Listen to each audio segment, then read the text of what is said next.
The silence after my words was deafening. Around the mahogany dining table where I'd endured 28 years of criticism, my entire family stared at me in shock. Mom's fork hovered halfway to her mouth. Dad's wine glass trembled in his grip, and my successful siblings looked like they'd seen a ghost. How does it feel knowing this useless one won't be paying your bills anymore? I'd finally said what needed saying, but what happened next would change everything I thought I knew about my family forever. My name is Vivian, and every second Thursday of the month, our family gathered at Romano's, the upscale Italian restaurant where my parents loved to play their favorite game of making me feel small. Tonight was no different, except for what I was about to discover.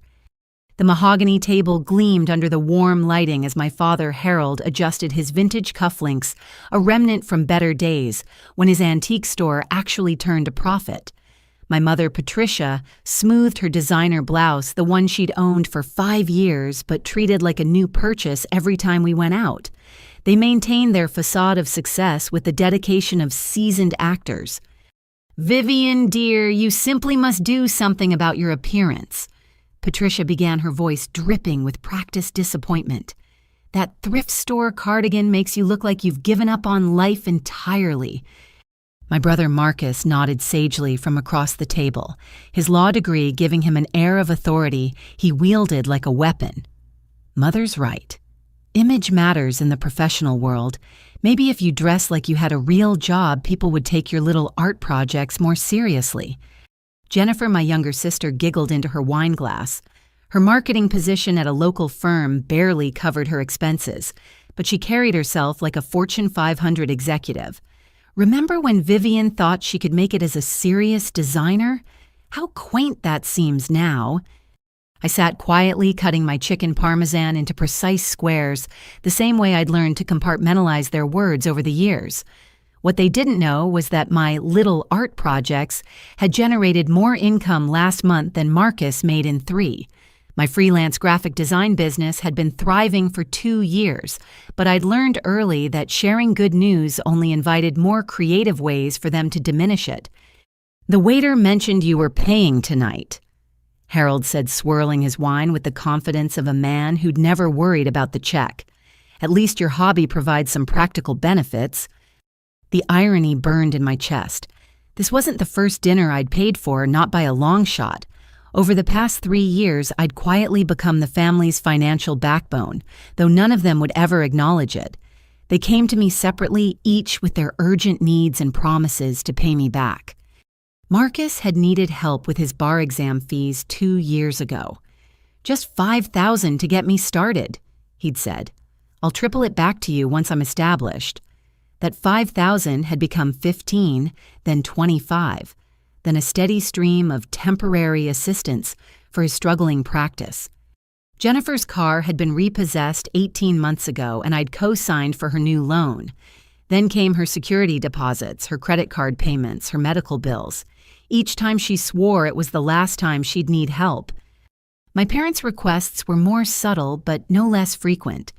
Emergency, repairs on their house, unexpected medical expenses, temporary help with the store's overhead.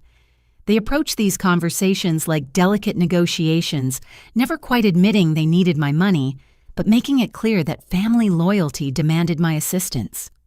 The restaurant hummed with conversation around us, other families enjoying their meals, without the undercurrent of resentment that seasoned every dish at our table.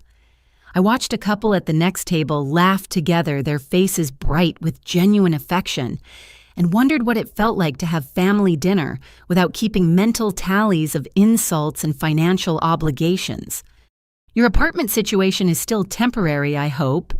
Patricia continued, her fork poised over her salad like a conductor's baton. "Surely you're not planning to stay in that neighborhood permanently. The crime rate alone should motivate you to find something more appropriate." The neighborhood she dismissed so casually was actually quite nice, and my apartment was spacious and well-maintained. But admitting I was comfortable would rob her of ammunition for her favorite hobby of redesigning my life according to her specifications. Marcus leaned back in his chair, projecting the casual confidence of someone whose bills were mysteriously always covered. Real estate is all about location. Location, location. You can't build wealth living like a college student forever. His words stung because building wealth was exactly what I was doing, just not in ways they'd ever recognize. While they focused on appearances and status symbols, I was quietly accumulating assets and building a business that could support me for decades. Speaking of real estate, Jennifer chimed in. I've been looking at condos downtown. The market is perfect for someone ready to make a serious investment. I almost choked on my wine. Jennifer's idea of a serious investment was usually a new handbag that cost more than most people's rent. The thought of her navigating a real estate purchase without bankrupting herself was genuinely terrifying. Harold cleared his throat, the signal that he was about to deliver one of his pronouncements about life and success. The difference between winners and losers in this world comes down to taking risks. Your mother and I built our business from nothing, just like Marcus is building his practice and Jennifer is climbing the corporate ladder. Success requires courage. The antique store he mentioned so proudly hadn't shown a profit in over a year. I knew this because I'd been quietly covering their business loan payments since last spring. But Harold spoke about it like a thriving empire, his chest puffed with pride over an enterprise that existed mainly in his imagination. Courage and vision, Patricia added, nodding approvingly. Some people are born with those qualities and others simply aren't. It's not anyone's fault, really. We can't all be leaders. Their words washed over me like cold rain, each comment designed to reinforce the family mythology that cast me as the disappointing underachiever, while they played the roles of successful achievers, graciously tolerating my presence. The performance was so practiced, so seamlessly coordinated, that I almost admired its artistry. What made it truly remarkable was how completely they'd convinced themselves of its truth. In their version of reality, they were self-made successes who occasionally helped their struggling sister out of the goodness of their hearts. The fact that money flowed in exactly the opposite direction had been carefully edited out of their narrative. As I reached for my purse to signal the waiter, my father's phone buzzed against the table. He'd placed it face down next to his wine glass, but the vibration was strong enough to flip it over. The screen lit up with a text message preview, and I caught just enough words to make my blood freeze. Final notice and foreclosure jumped out at me before Harold quickly grabbed the phone and shoved it into his jacket pocket. But it was too late. I'd seen enough to understand that their perfect facade was about to crumble, and somehow I was sure they expected me to catch the pieces. The text message I'd glimpsed haunted me through the rest of the appetizer course, but I said nothing. Instead, I found myself remembering how this entire financial arrangement had started back when I still believed their stories about temporary setbacks and my own inadequacy. It began 3 years ago when Marcus called me in tears. His voice shook as he explained how the bar exam had cost more than expected, how his study materials and prep courses had maxed out his credit cards.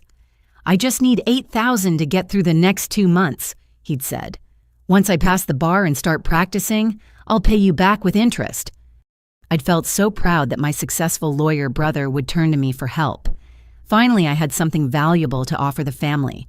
I transferred the money that same day, telling myself it was an investment in our relationship as much as his future. Jennifer's crisis came 6 months later. Her marketing job was restructuring, which meant temporary pay cuts and uncertain hours.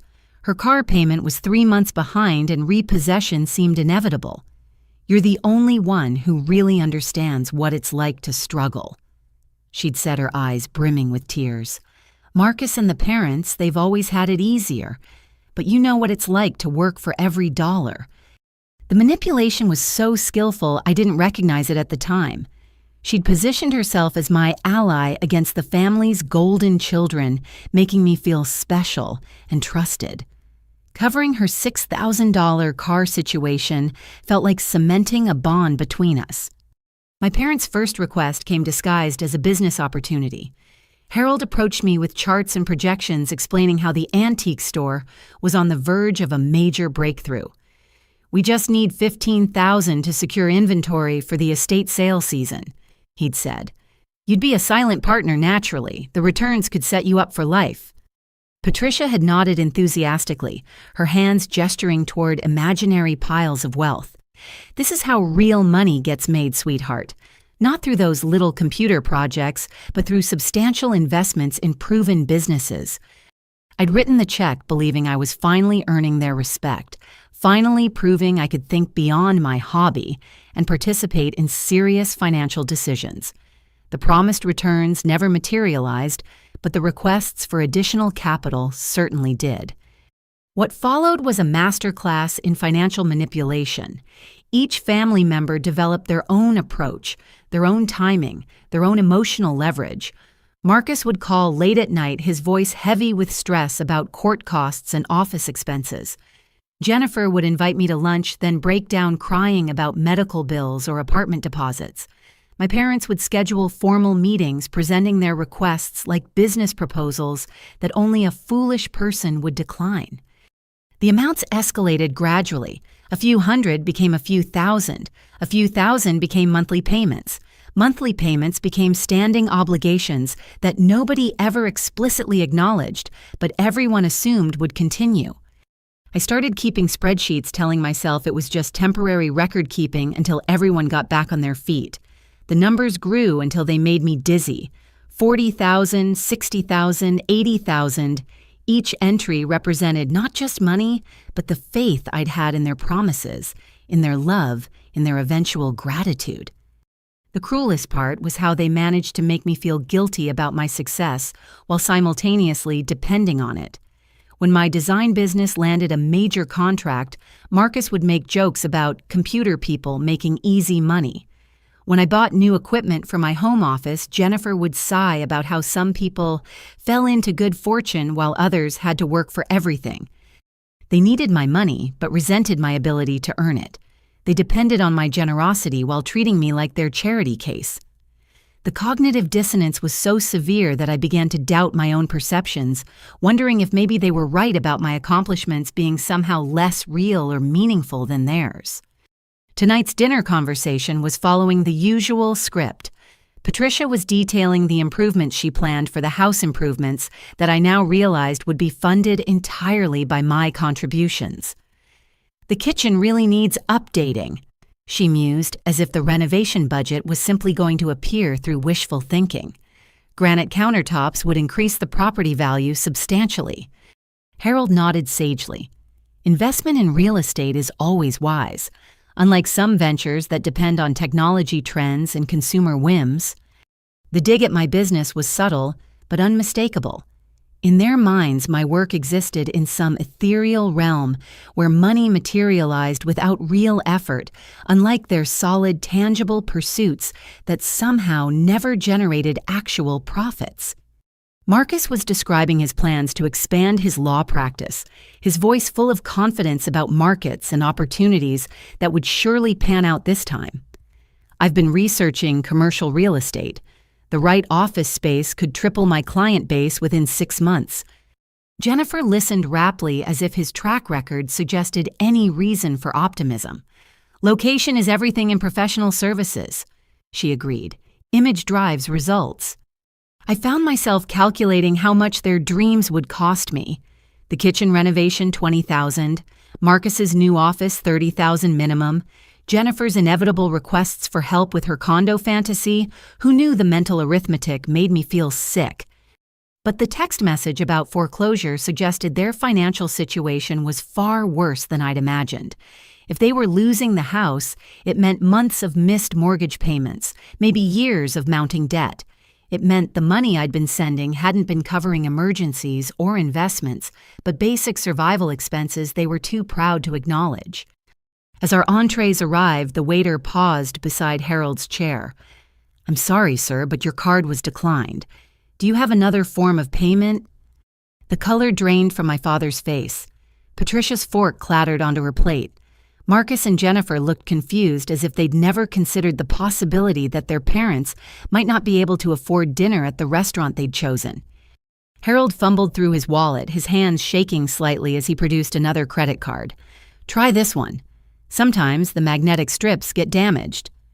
But I could see the truth in his eyes, the panic of a man whose carefully constructed facade was crumbling in real time.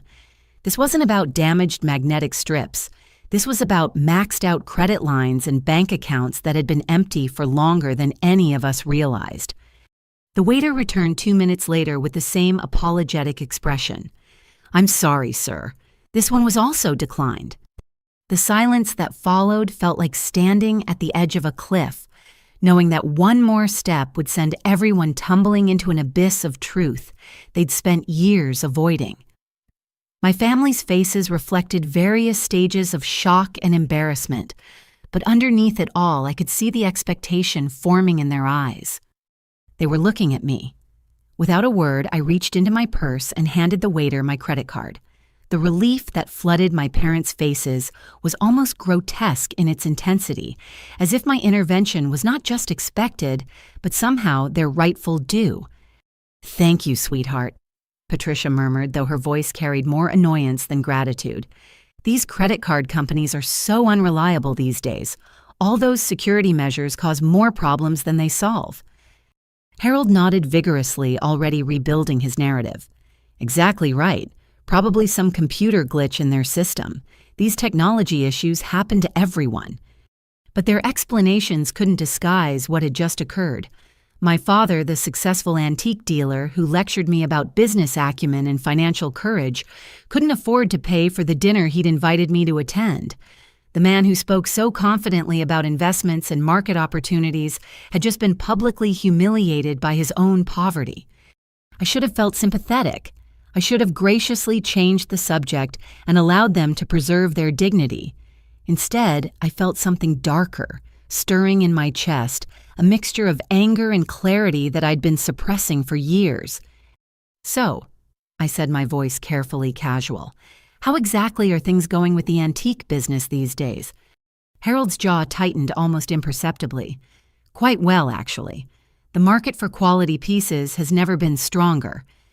"Really? Because that text message about foreclosure suggested something different." The words hung in the air like smoke from an explosion. Patricia's eyes widened. Marcus looked confused. Jennifer glanced between our parents as if trying to solve a puzzle with missing pieces. "I don't know what you think you saw," Harold said, his voice taking on the stern tone he'd used when I was a child caught in some minor transgression. "But I'd appreciate you not making assumptions about matters you don't understand. I understand that the mortgage company doesn't send final foreclosure notices to people who are current on their payments," I replied. "I also understand that credit cards don't get declined because of magnetic strip problems when the account has available credit." Patricia attempted a laugh that sounded more like a cough. "Vivian, dear, you're being dramatic. These little misunderstandings happen all the time in business. Everything is perfectly fine." "Is it? Because I'm starting to wonder how fine things really are for any of you." I turned to Marcus, who was shifting uncomfortably in his seat. "How's the law practice going?" "Really going, not the version you tell at family dinners." "It's competitive," he said carefully. "Building a client base takes time." "How much time? Because you've been building for over 2 years now and you're still asking me for money every month." His face flushed red. "Those aren't requests for money. Those are temporary business loans that I fully intend to repay." Give me a date. Give me a timeline for when I can expect to see any of the $37,000 I've loaned you." Jennifer gasped. $37,000, Marcus, you never told us it was that much." "It's not that simple," Marcus protested. "Legal expenses are complicated. Court costs, office rent, professional development. These are investments in future earnings." "What future earnings?" I asked. "How many clients do you actually have? How much revenue did your practice generate last month?" The questions hit him like physical blows. His confident facade cracked, revealing the desperation underneath. These things take time to develop. Rome wasn't built in a day. Rome also wasn't built with other people's money while the builders pretended to be successful architects. I turned to Jennifer next. "What about you? How's that marketing position treating you?" "Fine," she said quickly, but her voice was too high, too defensive. Fine enough to afford the condo you were talking about, fine enough to stop borrowing money for car payments and medical bills and security deposits. I don't borrow, she protested. You help me out sometimes because you're my sister. I've helped you out to the tune of $22,000 over the past 18 months. That's not sisterly assistance. That's financial dependency. The numbers landed like grenades at our elegant table. Patricia looked genuinely shocked, as if she'd had no idea her children were bleeding me dry. Harold's expression was harder to read, but there was something calculating in his eyes that made me deeply uncomfortable. These are private family matters, he said firmly. This is neither the time nor the place for this discussion. When is the right time? I asked, because it seems like the only time we ever talk about money is when one of you needs mine. We never discuss your business's failing or your inability to pay your bills, or the fact that I've been supporting this entire family for 3 years while you all treat me like the unsuccessful one. That's not fair, Patricia said, her voice trembling with what I initially mistook for hurt feelings. We've never treated you badly. You've spent this entire dinner criticizing my appearance, my career, my living situation, and my life choices. You've done that while sitting in a restaurant that I'm paying for after your credit cards were declined, while planning home improvements that I'll be funding. We didn't ask you to pay for anything, Harold said, but his protest sounded weak, even to his own ears. You didn't have to ask. You've trained me so well to anticipate your needs that I automatically reach for my wallet whenever you're in trouble.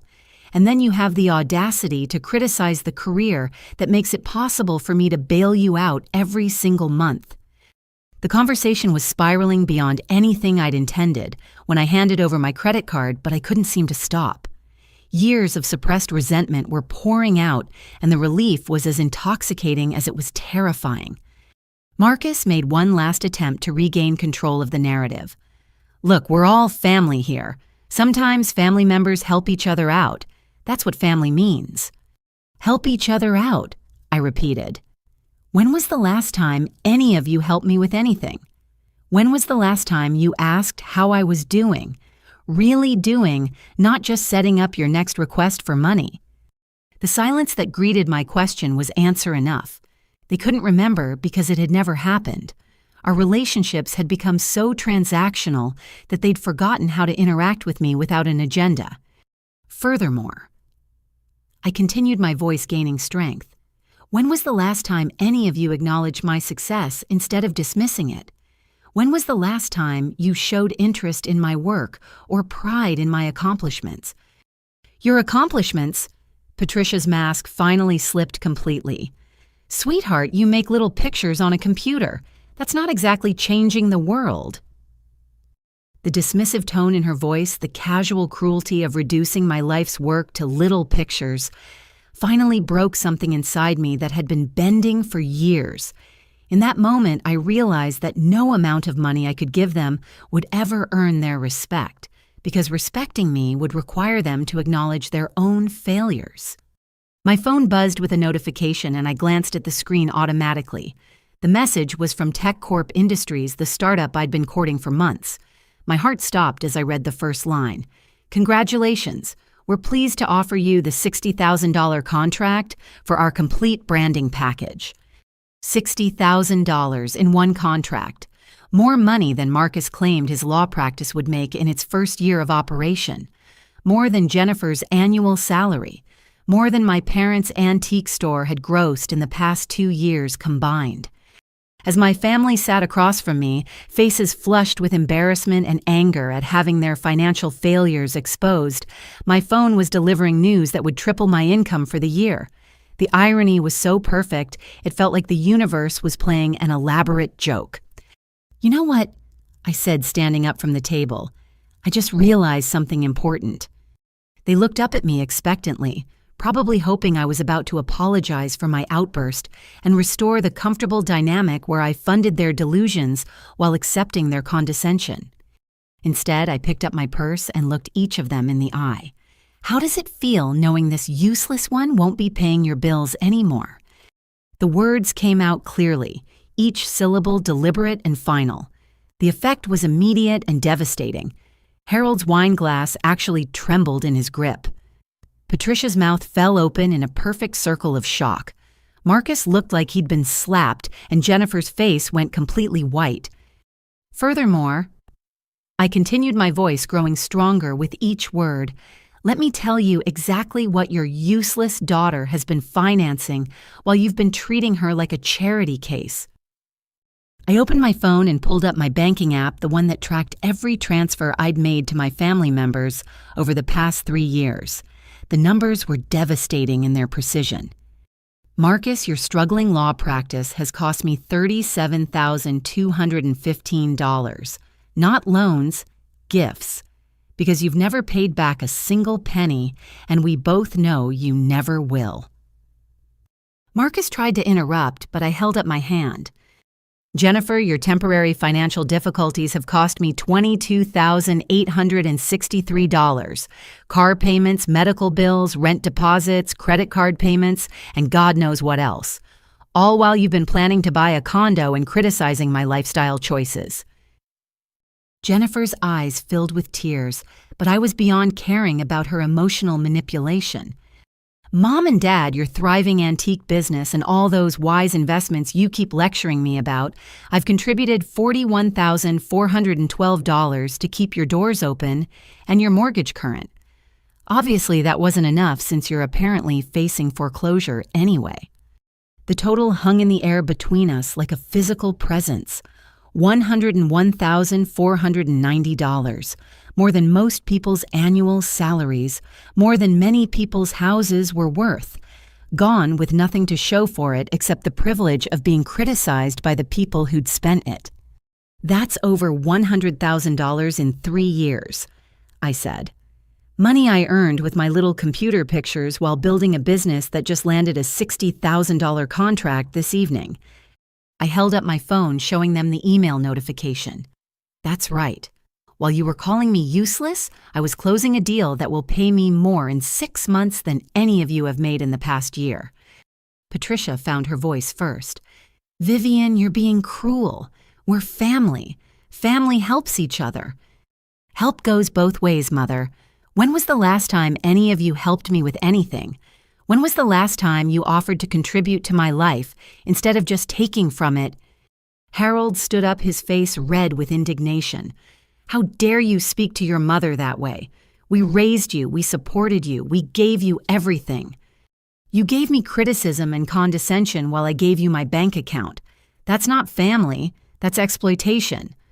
Other diners were beginning to stare, but I was beyond caring about public embarrassment. My family had been humiliating me privately for years, so a little public truth-telling seemed like fair compensation.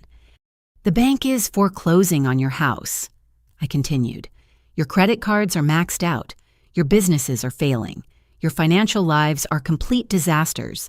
And instead of acknowledging reality and asking for genuine help, you invited me to dinner so you could insult me while I picked up the check. We didn't know you'd seen the text message, Patricia said weakly. That's the point. You've been lying to me for years about your situations while treating me like the family failure. You've been taking my money while making me feel ashamed of how I earn it. Marcus finally spoke up. Look, maybe we haven't been as appreciative as we should have been, but cutting us off completely is extreme. We can work something out. Work something out. I laughed, but there was no humor in it. Like what? Another payment plan you'll ignore. Another temporary loan that becomes permanent. Another business opportunity that's guaranteed to fail. You're being unreasonable, Jennifer said through her tears. We never asked you to keep track of every dollar. I kept track because I'm not stupid, despite what you all apparently think. I'm a businesswoman who's been funding a family of people who don't even respect what I do for a living. Harold's voice took on the threatening tone he'd used when I was a teenager breaking curfew. If you walk away from this family, you'll regret it. Blood is thicker than water, Vivian. You can't just abandon your obligations. My obligations. The word hit me like a physical blow. What exactly do I owe you? More money, more tolerance for your insults, more pretending that your failures are temporary setbacks, while my success is just luck. We're your family. Patricia pleaded. "This is what families do." "No," I said firmly. "This is what dysfunctional families do. Healthy families celebrate each other's successes. They support each other emotionally, not just financially. They treat each other with basic respect." I threw my purse over my shoulder and took one last look at their faces. The shock was wearing off, replaced by a mixture of anger and panic as they realized I was serious. "I'm done," I said simply. "Done with the loans that aren't loans. Done with the temporary help that's permanent. Done with being treated like a failure by people who failed at everything they've ever attempted." "You can't just leave," Marcus said desperately. "We're in the middle of dinner." "You're in the middle of dinner that I paid for at a restaurant you couldn't afford while planning expenses you can't cover. Figure it out yourselves." I turned and walked toward the exit, my heart pounding with a mixture of terror and exhilaration. Behind me, I could hear Patricia calling my name, her voice high and strained. Harold was saying something about family loyalty and moral obligations. Jennifer was crying audibly. But I kept walking each step, carrying me further away from the financial and emotional quicksand that had been pulling me down for years. For the first time in longer than I could remember, I felt like I could breathe. I had almost reached the restaurant's front door when I heard footsteps running behind me. Marcus caught up just as I reached my car in the parking lot, his face flushed and his breathing heavy. "Vivian, wait," he gasped. "Please, I need to talk to you."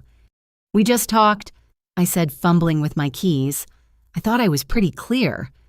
"You don't understand," he said, grabbing my arm. "This isn't just about family dinners and hurt feelings. I'm in serious trouble." Something in his voice made me pause. The desperation was different now, deeper and more frightening than his usual financial anxiety. "What kind of trouble?" He looked around the parking lot nervously, as if checking for surveillance. "The kind where people get hurt if they don't pay their debts on time." My blood went cold. "Marcus, what did you do?" "I borrowed money from the wrong people," he whispered. "People who don't accept payment plans or excuses. People who expect $15,000 by tomorrow morning or else." The parking lot suddenly felt very dark and very dangerous. Everything I'd thought I understood about my family's financial situation had just shifted into territory that was far more serious than maxed-out credit cards and foreclosure notices. "How much do you owe them?" I asked, though I was afraid to hear the answer. $15,000 by tomorrow, but that's just this payment. The total is closer to 40. $40,000 to dangerous people. My brother, the lawyer, who was supposed to be smarter than all of us, had gotten himself trapped in a situation that could destroy his life and possibly mine. Why, I asked, why would you borrow money from loan sharks? His face crumpled with shame. Because the banks wouldn't loan me any more money. Because my practice was failing and I needed cash to keep the doors open. Because I thought I could win it back. Win it back, Marcus, are you gambling? The silence that followed was answer enough. My successful lawyer brother, the golden child who'd always been held up as an example of achievement and responsibility, was a gambling addict who'd borrowed money from criminals to fund his addiction. Everything suddenly made sense. The constant requests for money, the vague explanations about legal expenses and business costs, the panic in his voice whenever I asked for specific details about his practice. He'd been lying about everything, not just to me, but probably to himself. "How long?" I asked. 2 years, he admitted. Maybe 3. It started small, just poker games with other lawyers. But then I found online sites and the amounts got bigger, and I started losing more than I could afford. "So you borrowed money from criminals to chase your losses." I thought I could turn it around. I had a system, a strategy. I was so close to breaking even. "You're never close to breaking even in gambling, Marcus. That's how they keep you hooked." "I know that now," he said miserably. "But it's too late. They want their money tomorrow, and if I don't have it, they're going to hurt me. Maybe worse." As if summoned by his words, a black SUV with tinted windows pulled into the parking lot and parked directly under one of the overhead lights. The engine continued running, but nobody got out. Marcus saw the vehicle and went completely white. Oh God, they followed me. They said they would, but I didn't think. Who's in that car? I asked, though I was pretty sure I already knew. The people I owe money to. They've been watching me for weeks, making sure I don't skip town or do anything stupid. The SUV's passenger door opened and a man in an expensive suit climbed out. He was tall and well-built, with the kind of casual confidence that suggested violence was always an option, but rarely necessary. He looked directly at us and smiled, but there was nothing friendly about the expression. Two more men emerged from the vehicle, both dressed similarly and carrying themselves with the same predatory grace. They began walking toward us with the measured pace of people who knew their targets couldn't run. "Vivian," Marcus whispered urgently. "I need that 15,000. Tonight. If you don't help me, I don't know what they'll do." I stood frozen in the parking lot watching three dangerous-looking men approach, while my gambling-addicted brother begged me for money I'd just sworn never to give him again. The evening had gone from family drama to genuine peril in the space of a single conversation. Everything I'd said inside the restaurant about being done with their problems suddenly felt naive and premature. This wasn't about hurt feelings or financial responsibility anymore. This was about my brother's safety and possibly my own. The men were getting closer, and I had about 30 seconds to decide whether to break my promise to myself or let Marcus face the consequences of his choices alone. The lead man reached us first, his smile never wavering despite the obvious threat in his posture. He was younger than I'd expected, maybe early 30s, with perfectly styled hair and shoes that probably cost more than most people's rent.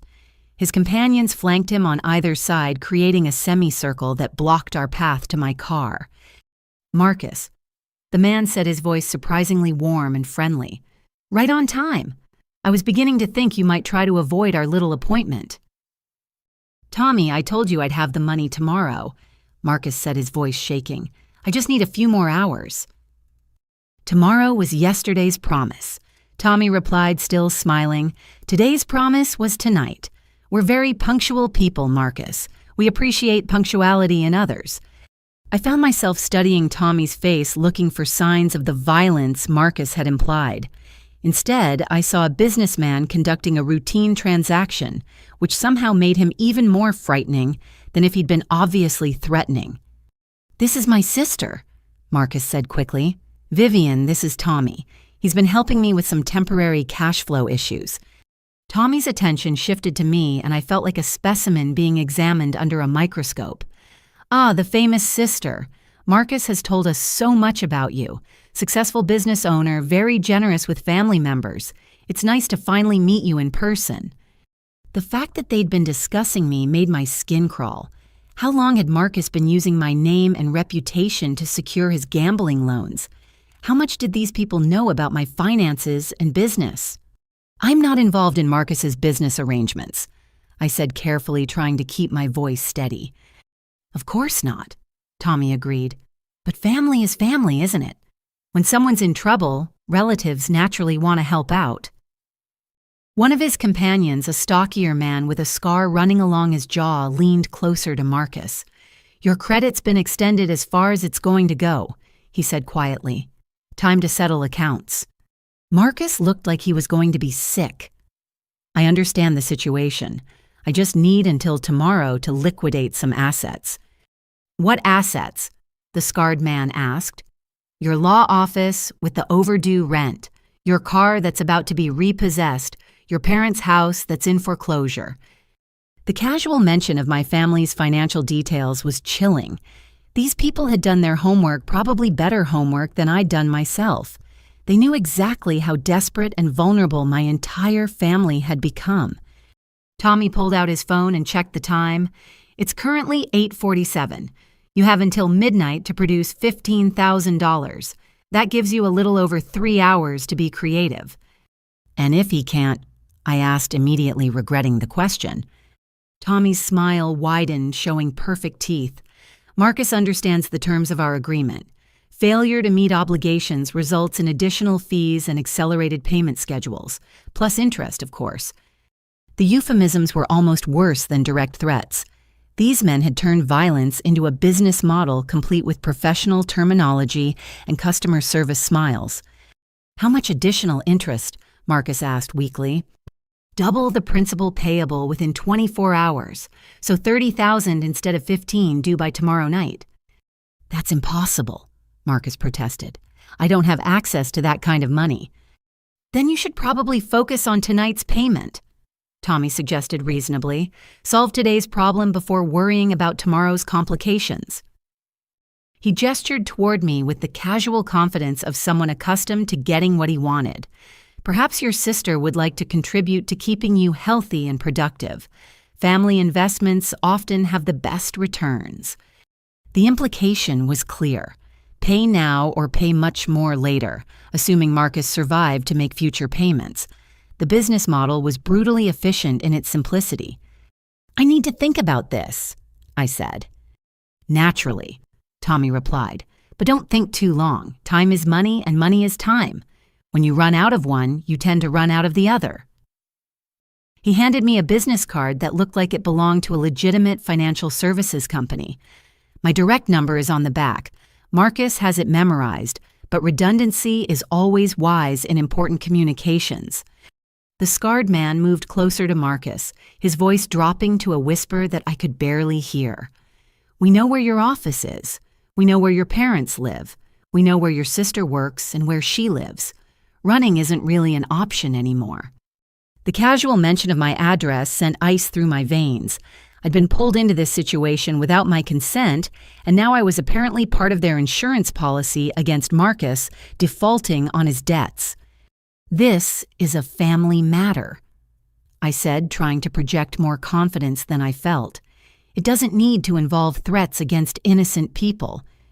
Tommy laughed a sound that was genuinely amused rather than menacing. "Miss Vivian, there are no innocent people in debt collection. There are borrowers, there are guarantors, and there are people who choose to get involved. The moment you appeared in this parking lot, you moved from the third category to the second." "I never guaranteed anything," I protested. "You're here," the scarred man pointed out. "That's a form of guarantee all by itself." Marcus grabbed my arm, his grip desperate and painful. "Vivian, please. I know what I said inside the restaurant, but this is different. These people don't care about family drama or hurt feelings. They care about money, and they get it one way or another." I looked at my brother's terrified face and realized that everything I'd said about cutting him off financially had become completely irrelevant. This wasn't about enabling his poor choices anymore. This was about preventing genuine harm to him and potentially to me. "How did it get this bad?" I asked.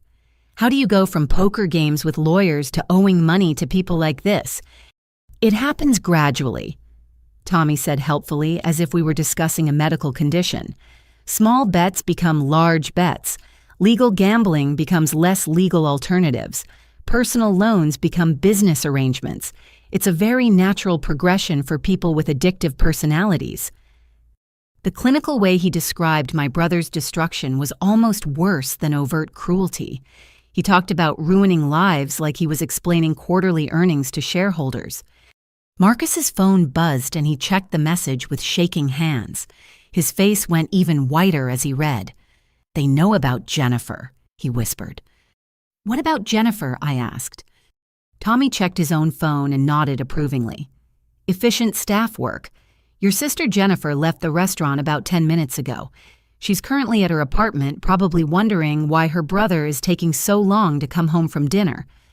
The implication was crystal clear. They had people watching all of us now, not just Marcus. My sister, who had nothing to do with any of this beyond being related to a gambling addict, was now part of their leverage system. "She doesn't know anything about this," I said. "She knows she has a brother who owes money and a sister who earns money," the scarred man replied. "That's sufficient knowledge for our purposes." My phone rang and I saw Jennifer's name on the caller ID. With growing dread, I answered the call. "Vivian." Jennifer's voice was high and panicked. "There are men outside my apartment building. They're not doing anything threatening, but they're obviously watching the entrance. I'm scared." Tommy nodded approvingly. "Good situational awareness. That's a useful survival skill.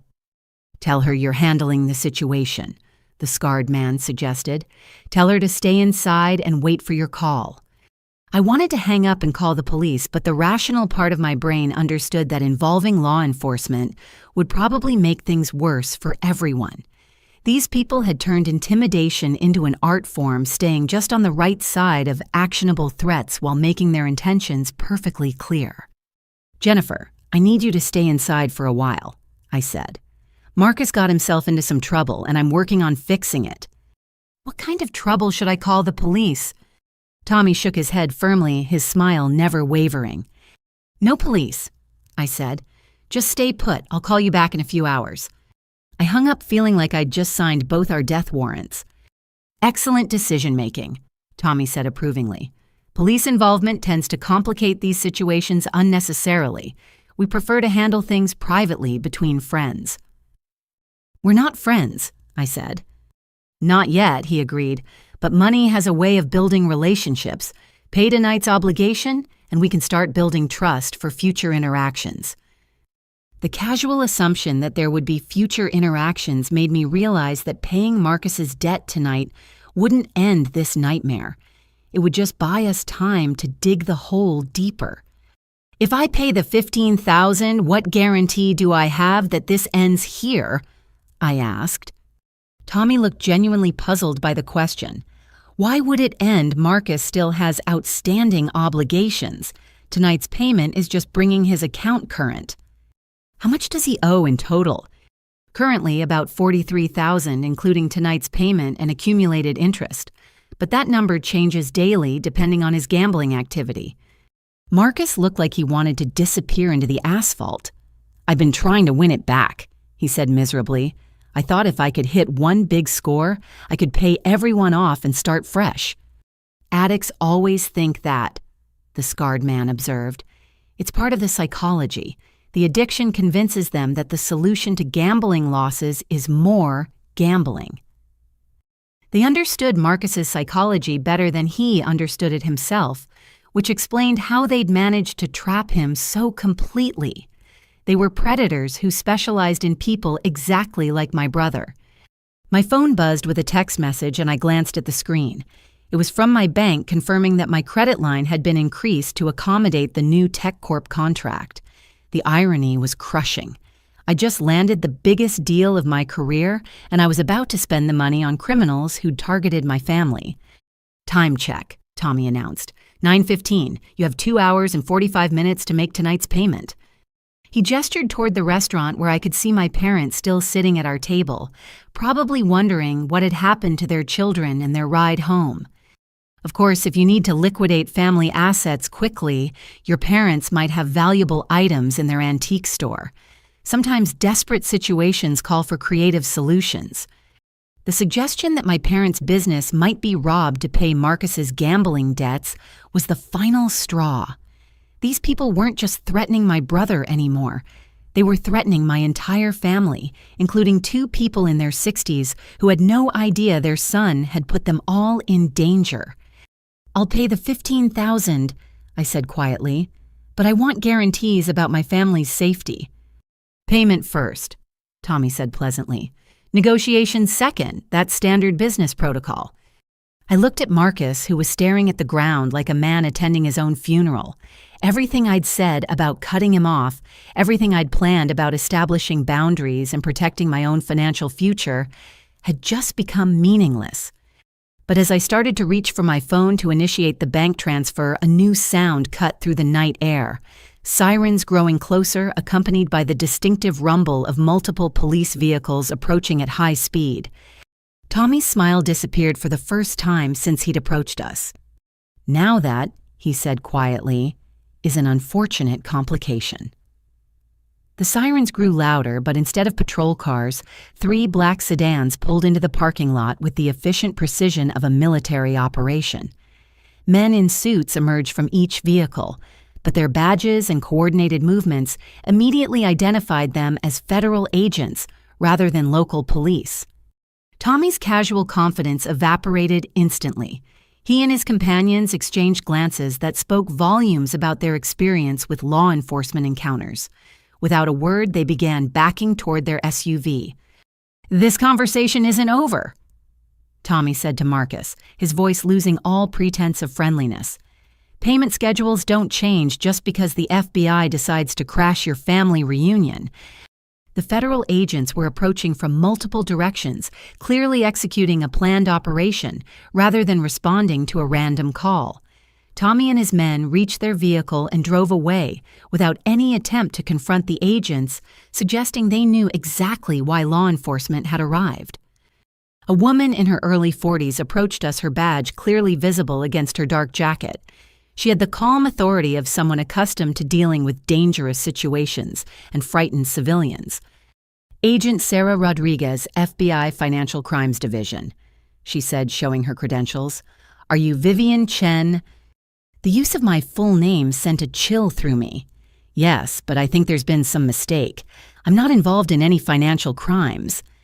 "We're not suggesting you are," Agent Rodriguez replied, "but your name has appeared in connection with an ongoing investigation, and we'd like to ask you some questions." Marcus looked like he was about to collapse. "What kind of investigation?" Agent Rodriguez studied him with the piercing gaze of someone trained to read deception and fear. "Mr. Marcus Chen, you're also someone we'd like to speak with. Both of you, actually."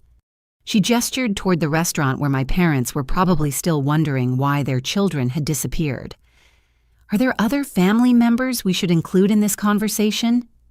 "Our parents are inside," I said carefully, "but they don't know anything about whatever this is about." "That remains to be determined," Agent Rodriguez said. "For now, let's focus on what you two know." She led us to one of the federal vehicles and opened a tablet computer filled with documents and photographs. The first image she showed us was a copy of a loan agreement with my signature at the bottom. "Do you recognize this document?" she asked. I studied the paperwork carefully. It was a promissory note for $25,000 dated 3 months ago with my name and address clearly printed, but I'd never seen it before in my life. "This isn't my signature," I said immediately. "I never signed this document." "Are you certain it's a substantial amount of money to forget borrowing?" "I'm absolutely certain. I've never borrowed money from anyone. I don't even carry credit card balances." Agent Rodriguez showed me another document, then another. Each one bore my forged signature and committed me to increasingly large financial obligations I'd never agreed to.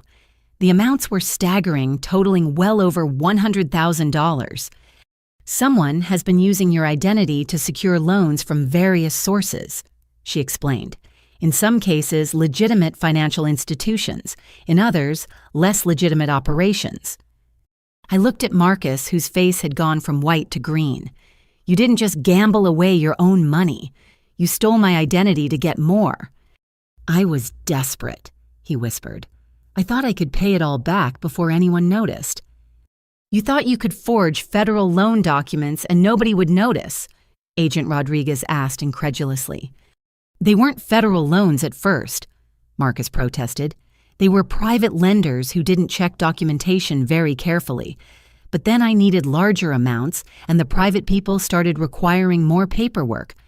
Agent Rodriguez pulled up another screen showing a series of financial transactions. "Your sister's name appears on promissory notes totaling $137,000. Most of that money went directly into online gambling accounts registered in your name." The number hit me like a physical blow.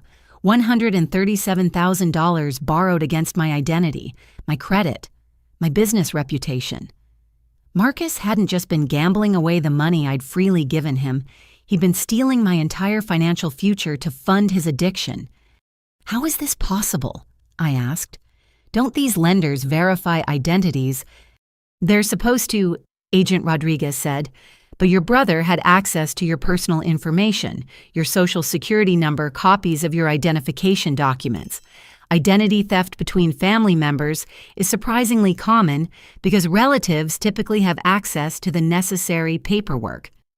I thought back to Christmas dinner at Marcus's apartment when I'd left my purse in his car while we carried in presents. He'd offered to bring it inside later, giving him plenty of time to photograph my driver's license, credit cards, and other identification documents. "The photographs," I said numbly. "You took pictures of my documents when I left my purse in your car." Marcus nodded miserably. "I told myself it was just temporary. I thought I'd win the money back and destroy the pictures before anyone got hurt. Instead, you destroyed your sister's credit and put her at risk for crimes she didn't commit," Agent Rodriguez said sternly. She showed me another document that made my blood freeze. It was a business partnership agreement claiming that Marcus and I were joint owners of a consulting firm specializing in legal and design services.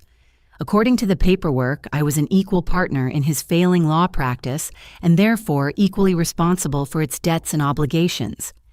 "This makes you liable for his business loans, his professional malpractice insurance, even his office rent," Agent Rodriguez explained. "From a legal standpoint, you've been his business partner for 8 months. "That's completely fabricated," I protested. "I've never been involved in his law practice." "Tell that to the creditors who think you've been guaranteeing his expenses," she replied. "Your forged signature appears on documents worth over $200,000 when you combine the personal loans with the business obligations. $200,000. My successful graphic design business, my careful financial planning, my entire economic future had been stolen by my own brother to feed his gambling addiction. Even if I could prove the documents were forged, untangling the legal mess would take years and cost a fortune in attorney fees." "There's more," Agent Rodriguez said grimly.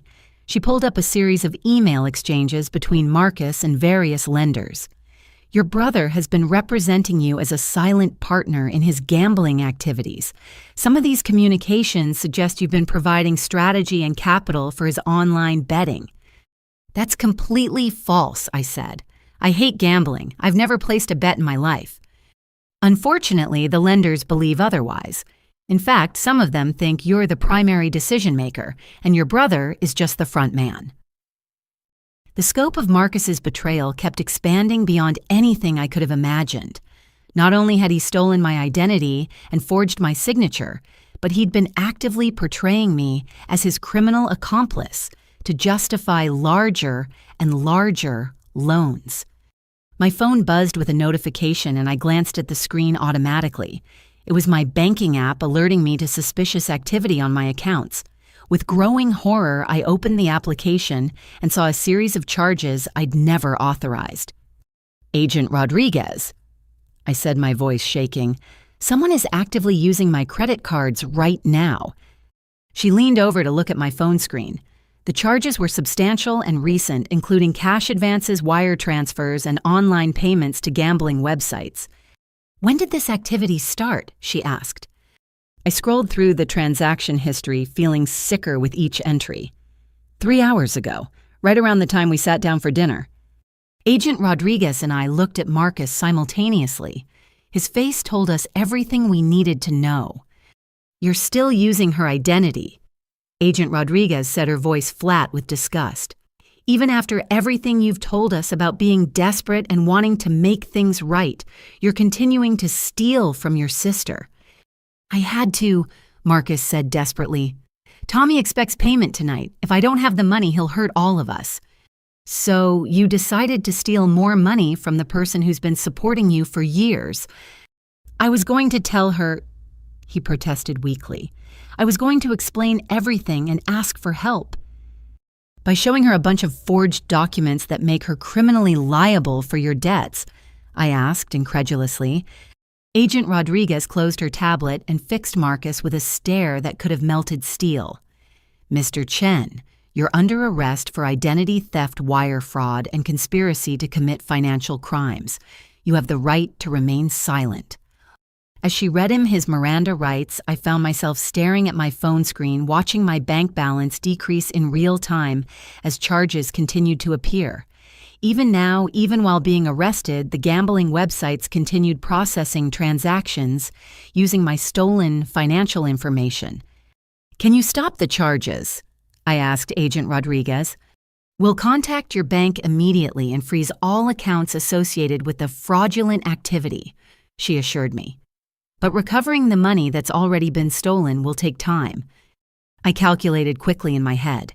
Between the forged loans and the unauthorized charges, Marcus had stolen roughly $250,000 in my name. Even if I could prove my innocence and recover some of the money, my credit would be destroyed for years. The successful business I'd built, the financial independence I'd worked so hard to achieve, the future I'd planned for myself, had all been destroyed by the brother I'd been trying to help. Agent Rodriguez finished arresting Marcus and turned back to me. "There's something else you need to know about this investigation." "What else could there possibly be?" I asked. "The loan shark operation you encountered tonight. We've been investigating them for 6 months. They don't just loan money to desperate gamblers. They're part of a larger criminal network that specializes in identity theft and financial fraud." She pulled out her phone and showed me surveillance photos of Tommy and his associates.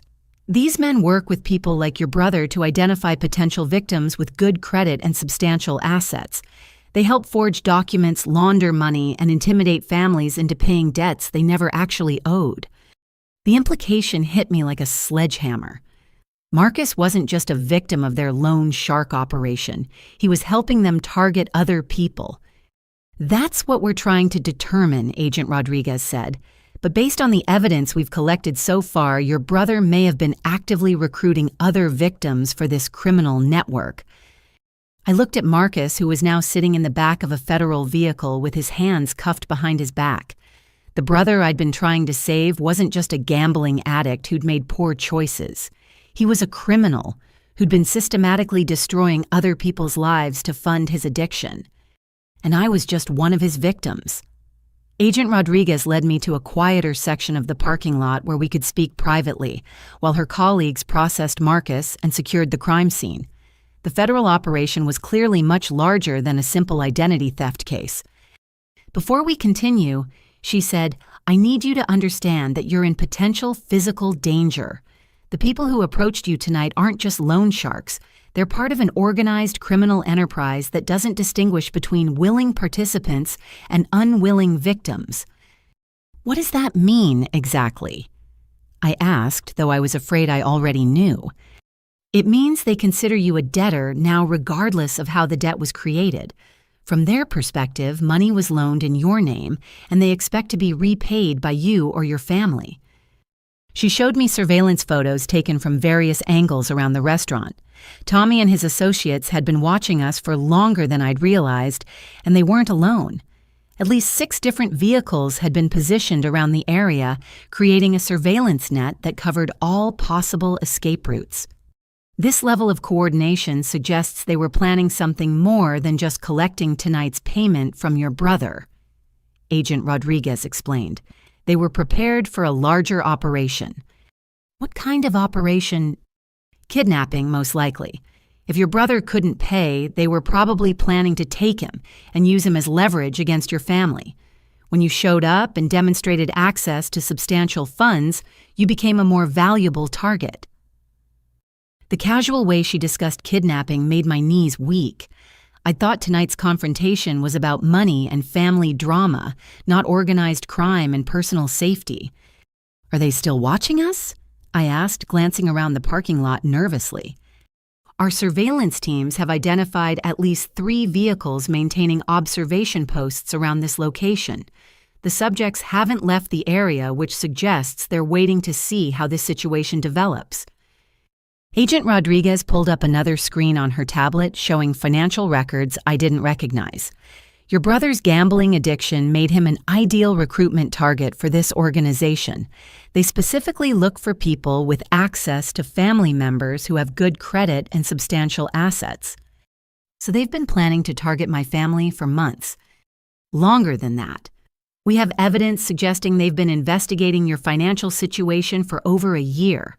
They know about your business, your contracts, your banking relationships, even your real estate holdings." I didn't own any real estate, but apparently the criminals thought I did. "What real estate holdings?" Agent Rodriguez frowned and scrolled through the documents on her tablet. "According to our intelligence, you're listed as the beneficial owner of several properties in different states, investment properties generating rental income." "That's impossible. I rent my apartment. I've never owned any property." She showed me deed records and property tax documents bearing my name and signature. Just like the loan agreements, they were obvious forgeries, but they'd been filed with official government agencies and recorded as legitimate transactions. Your brother has been creating an entirely fictional financial profile for you, she explained.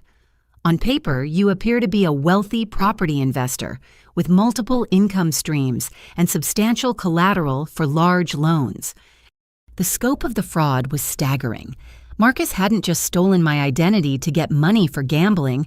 He'd constructed an elaborate false persona that made me appear to be worth millions of dollars. Why would he make me look wealthy? Wouldn't that make it harder to get sympathy loans? Because the loans weren't about sympathy. They were about collateral. The lenders believed they could seize your properties if you defaulted on the payments. Agent Rodriguez pulled up mortgage documents showing that someone had taken out second mortgages on properties I'd never owned, using my identity as the borrower. The total amount of these phantom real estate loans exceeded $500,000.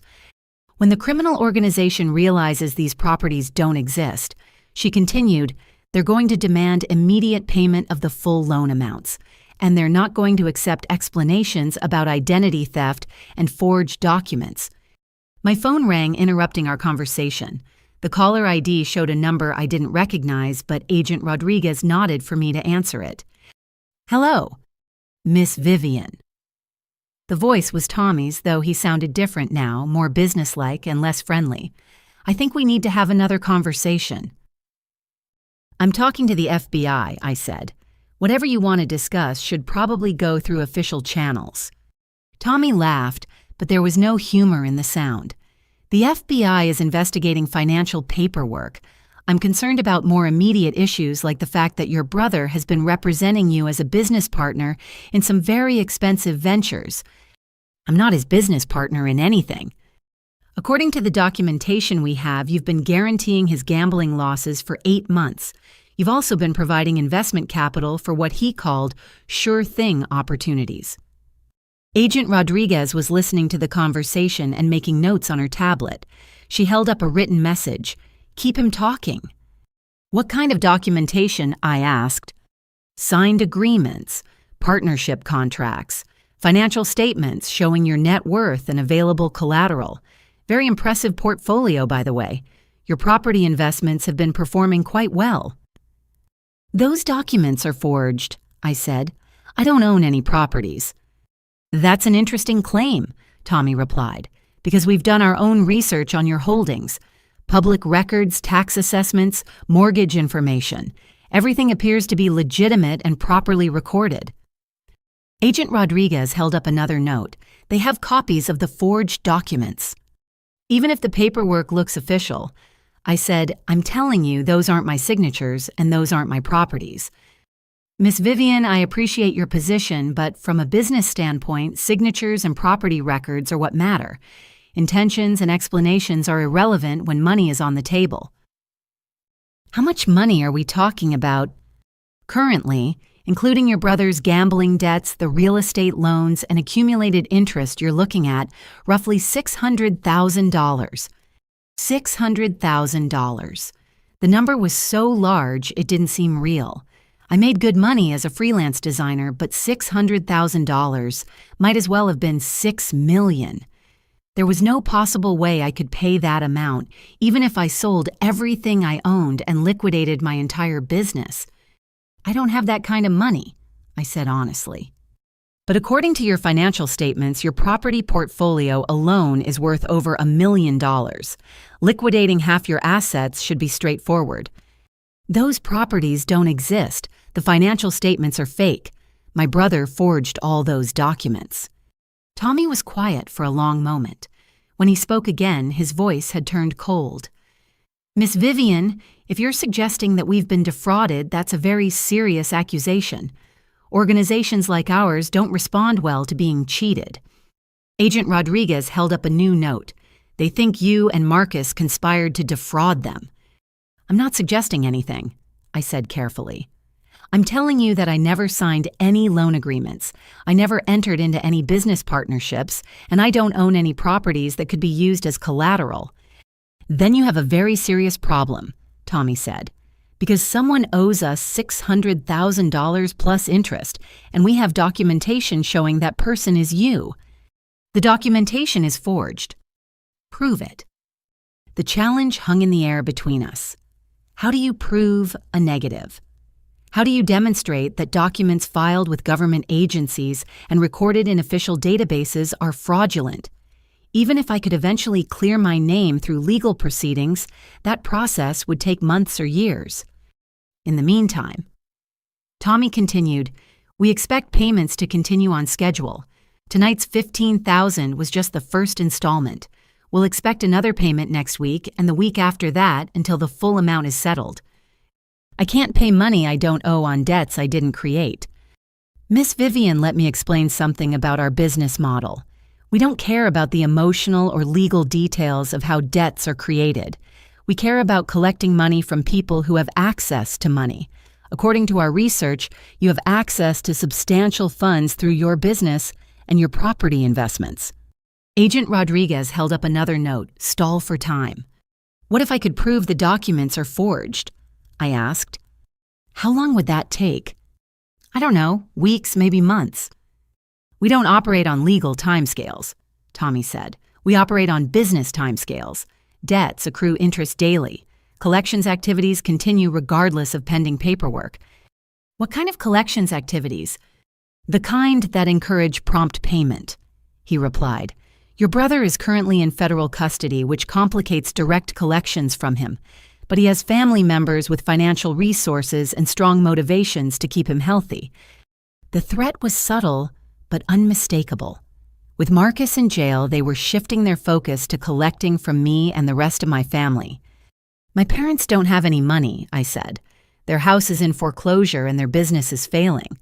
But they have a daughter who just landed a $60,000 contract, Tommy pointed out. Family members often find creative ways to help each other during difficult times. He knew about the TechCorp contract. These people had been monitoring my business activities, my banking relationships, possibly even my email communications. The level of surveillance was far more sophisticated than I'd imagined. I need time to sort this out, I said. Time costs money, Miss Vivian. Every day you delay increases the total amount owed. Interest compounds daily and our collection fees are quite substantial. Agent Rodriguez was writing furiously, apparently coordinating with other team members through text messages. She held up a note. Almost ready. How much time? Tommy asked. A week. A week costs you an additional $50,000 in interest and fees. Are you sure that's economically efficient? $50,000 just for a week's delay.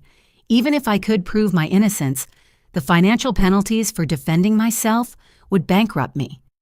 What are my other options? I asked. Immediate payment of tonight's installment followed by a structured payment plan for the remaining balance. We're reasonable business people, Miss Vivian. We want to find solutions that work for everyone. Agent Rodriguez held up a final note, now. Suddenly, the parking lot filled with the sound of vehicles moving at high speed. Federal agents in tactical gear surrounded the restaurant from multiple directions, their movements coordinated with military precision. Miss Vivian.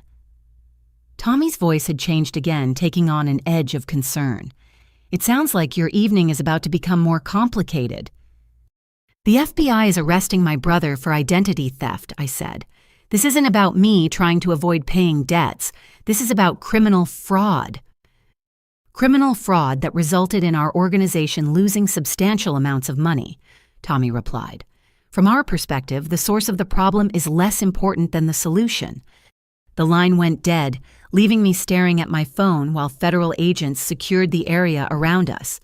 Agent Rodriguez was coordinating the operation through her radio, calling out position reports and tactical updates. Did they get him? I asked. We got his phone signal, she replied. But these people are professionals. Chances are good that Tommy was using a disposable phone from a remote location. She showed me her tablet screen, which now displayed a map with multiple red dots indicating vehicle positions around the restaurant. However, we did locate their surveillance teams. 6 vehicles, 14 suspects, all now in federal custody. Does that mean it's over? Agent Rodriguez looked at me with an expression that was part sympathy and part professional concern. Miss Vivian, I'm afraid this is just the beginning. These people don't forget about debts, and they don't accept legal technicalities as payment plans. So what happens now? Now we try to keep you alive long enough to untangle the mess your brother created. Agent Rodriguez led me inside the restaurant where my parents were sitting at our table, looking confused and increasingly worried. Other diners had been quietly evacuated during the federal operation, leaving the dining room eerily empty, except for law enforcement personnel and my family. "Mom, Dad, we need to talk," I said, sliding into my chair across from them. Harold looked at the FBI agents positioned around the restaurant and then at Marcus's empty seat. "Where's your brother? And why are there federal agents here?" Before I could answer, Agent Rodriguez placed her tablet on the table and showed them the same forged loan documents she'd shown me. "Mr. and Mrs. Chen, your son has been using your daughter's identity to commit federal financial crimes. He's currently under arrest." Patricia's face went white. "That's impossible.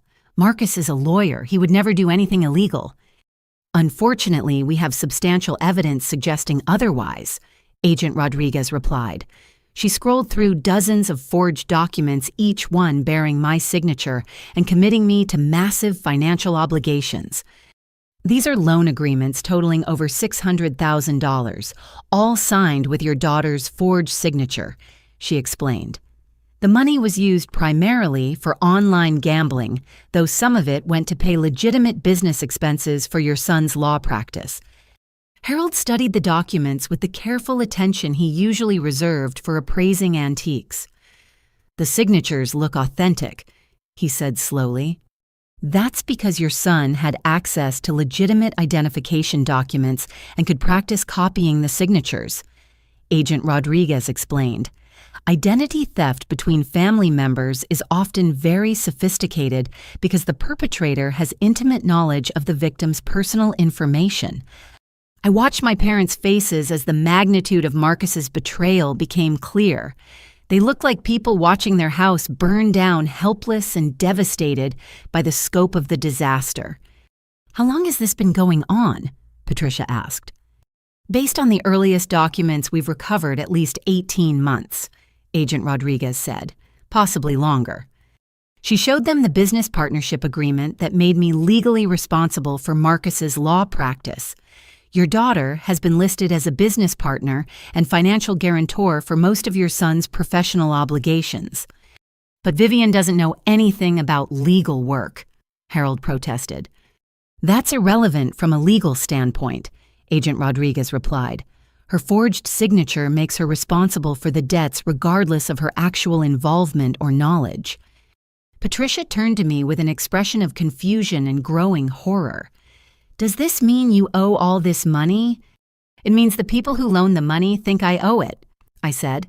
"Proving the documents are forged will take time, and these aren't the kind of creditors who wait for legal proceedings."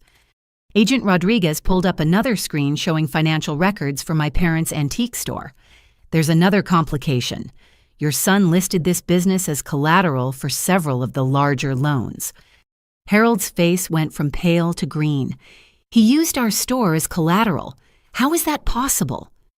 "Forged business partnership documents claiming your daughter is a co-owner of the antique store," Agent Rodriguez explained. "According to the paperwork, she has the legal authority to pledge business assets as loan collateral." The scope of Marcus's document forgery was breathtaking. He hadn't just stolen my identity, he'd created an entirely fictional business empire that included my parents' store properties I'd never owned and financial resources that existed only on paper. "What does this mean for our business?" Patricia asked. "It means the criminal organization that loaned money to your son believes they have legal claim to your inventory and real estate," Agent Rodriguez said bluntly. "They think they can seize your store if the loans aren't repaid." Harold stood up from the table so quickly his chair fell over backward. "They can't take our store. We've owned that business for 30 years. "Unfortunately, they don't care about your legitimate ownership," Agent Rodriguez replied.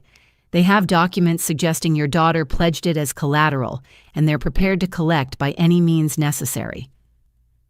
My phone buzzed with a text message from an unknown number.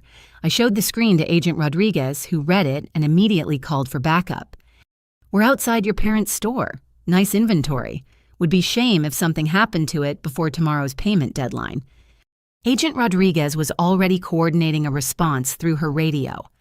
"All units, we have credible threats against a civilian business. Need immediate protective surveillance at Chen Antiques on 5th Street. She turned back to my parents. "You need to understand that you're in immediate physical danger. These people don't distinguish between family members when collecting debts." "But we don't owe them anything," Patricia protested. "Your son created documents suggesting you do," Agent Rodriguez said. "From their perspective, the entire Chen family is responsible for paying back money that was loaned based on forged collateral agreements." Harold sank back into his chair, looking older than I'd ever seen him. "How much money are we talking about?" $600,000 plus interest and fees that increase daily. The number hit them like a physical blow. Their antique store hadn't generated $600 in profit in the past month, let alone $600,000. "We'll lose everything," Patricia whispered.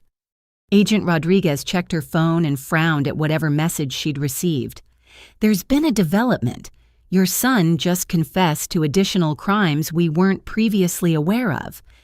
"What additional crimes?" I asked. "Document forgery for other families. Your brother wasn't just stealing your identity to get money for gambling. He was running a broader identity theft operation, helping the criminal organization target other victims." She showed us law enforcement booking photos of 3 other people all around Marcus's age, all arrested in the past 6 months for financial crimes. These individuals were also recruited by the same criminal network. They were targeting their own family members and friends for identity theft and financial fraud. "Marcus was part of an organized conspiracy," Harold asked. "More than that. According to his confession, he was actively recruiting new victims. The criminal organization paid him commission for every successful identity theft case he helped develop." The revelation hit me like a sledgehammer. Marcus hadn't just been a victim of his own gambling addiction. He'd been a predator systematically destroying other families to earn money from the criminals who were eventually targeting our own family. "How many people did he target?" I asked. Agent Rodriguez scrolled through a lengthy document on her tablet. "At least 12 families over the past 2 years. Total financial damage exceeds $2 million. $2 million in stolen identities and forged loans, all coordinated by my brother and the criminal network that was now demanding payment from my family. Marcus had been operating as a professional criminal while maintaining the facade of a struggling lawyer. The commission payments explain how he was able to keep gambling even when his legitimate income disappeared." Agent Rodriguez continued. "He was earning substantial money by helping destroy other people's financial lives." Patricia was crying now, quiet tears that spoke to a grief deeper than anything I'd seen from her. "Our son is a criminal." "Your son is a criminal who put your entire family at risk," Agent Rodriguez corrected. "The people demanding payment don't care that you were unaware of his activities. They expect compensation for their losses, and they're prepared to collect from anyone with the Chen family name." My phone rang again, and I saw Tommy's number on the caller ID. Agent Rodriguez nodded for me to answer, but this time she activated a recording device. "Hello, Tommy. Miss Vivian, I've just received some disturbing information about your family's business arrangements." "What kind of information?" "It seems your brother has been less than completely honest about his activities and his relationship with our organization." Agent Rodriguez held up a note. "He knows about the confession." "What did he tell you?" I asked. "Enough to suggest that your family's financial obligations are significantly larger than we initially discussed." "How much larger?" "Your brother's commission activities with our organization total approximately $100,000 in unpaid fees. Combined with the existing loan obligations, your family now owes roughly $700,000. $700,000. The number was so astronomical it felt like play money from a board game. Tommy, there's no way my family can pay that much money. Even if we liquidated everything we own, we couldn't come close to that amount. Miss Vivian, that's a disappointing attitude. Resourceful people find creative solutions to financial challenges. What kind of creative solutions? Your design business generates substantial income. Your parents have valuable inventory in their antique store. Your family owns real estate and other assets that could be converted to cash. The real estate documents are forged, I reminded him. Perhaps, but the antique store is quite real, and our research suggests it contains inventory worth substantially more than your parents probably realize. Agent Rodriguez's expression darkened. She held up a note. They've been inside the store. What do you mean by research? I asked. Professional appraisal of the merchandise. Some of those pieces are worth considerably more than the prices your parents are asking. You broke into our store. We conducted a preliminary assessment of available collateral. Tommy corrected. Standard business practice when substantial sums are involved. Agent Rodriguez was typing frantically on her tablet, apparently coordinating with the team she'd sent to watch my parents' store. The appraisal identified several items that could be converted to cash immediately. Tommy continued. A few key pieces could cover tonight's payment, with the remainder sold over time to address the larger debt. You want us to sell my parents' inventory to pay my brother's gambling debts? I want you to honor the financial obligations created in your name, using whatever resources are available to your family. And if we refuse, Miss Vivian, refusing isn't really an option at this point. Your brother's cooperation with law enforcement has created additional complications for our organization. Those complications need to be addressed through increased collections activities. Agent Rodriguez held up a note. Keep him talking. We're tracing the call. What kind of increased collections activities? I asked. The kind that demonstrate to other clients that defaulting on obligations has consequences. Tommy replied. Your family's situation has become a teaching opportunity for our other customers. The casual way he discussed using my family as an example to intimidate other victims made my blood freeze. We weren't just people who owed money anymore. We were going to be used to send a message to other families trapped in similar situations. How much time do we have? I asked. 24 hours to produce the first installment, 72 hours to present a comprehensive payment plan for the remaining balance. And if we can't, then your family becomes a case study in the consequences of defaulting on legitimate business obligations. The line went dead, leaving me staring at my phone while Agent Rodriguez continued coordinating law enforcement responses through her radio. Did you get the trace? I asked. Partial location data, but these people use sophisticated communication security, she replied. However, we did get something more valuable. What? Agent Rodriguez showed me a new screen on her tablet displaying surveillance footage from multiple locations. While Tommy was talking to you, his people were moving into position around your parents' store, your apartment building, and your office complex. Moving into position for what? To demonstrate that they can reach you anywhere, anytime, regardless of law enforcement protection. She zoomed in on one of the surveillance images showing Tommy himself standing in front of my apartment building, looking directly at the security camera with that same predatory smile. Miss Vivian, Agent Rodriguez said quietly, I think it's time we discussed witness protection. Agent Rodriguez's mention of witness protection sent a chill through me that had nothing to do with the restaurant's air conditioning. The idea that my life had become dangerous enough to require federal protection felt surreal, like something that happened to other people in movies. Is witness protection really necessary? I asked. Can't you just arrest them? We're working on that, she replied. But this criminal organization is significantly larger and more sophisticated than a typical loan shark operation. They have legitimate business fronts, political connections, and enough resources to operate across multiple states. She opened a new section of her tablet showing organizational charts that looked like something from a corporate boardroom. Names, photos, and connection lines mapped out a criminal enterprise that employed dozens of people and generated millions of dollars annually. "The people who approached you tonight are mid-level operatives," Agent Rodriguez explained. "The actual leadership operates from legitimate businesses and rarely has direct contact with victims or street-level collections. So, arresting Tommy and his team won't end this. It might temporarily disrupt their local operations, but the larger organization would simply send different people to continue collections. Your family's debt would be transferred to another team, possibly one with less restraint about using violence." Harold had been listening to our conversation with growing alarm. "Agent Rodriguez, are you saying that federal law enforcement can't protect us from these criminals?" "I'm saying that protection requires your family's complete cooperation with our investigation, and even then, there are no guarantees. These people have resources and motivation to pursue collections for years if necessary." She showed us surveillance photos of other families who had been targeted by the same criminal network.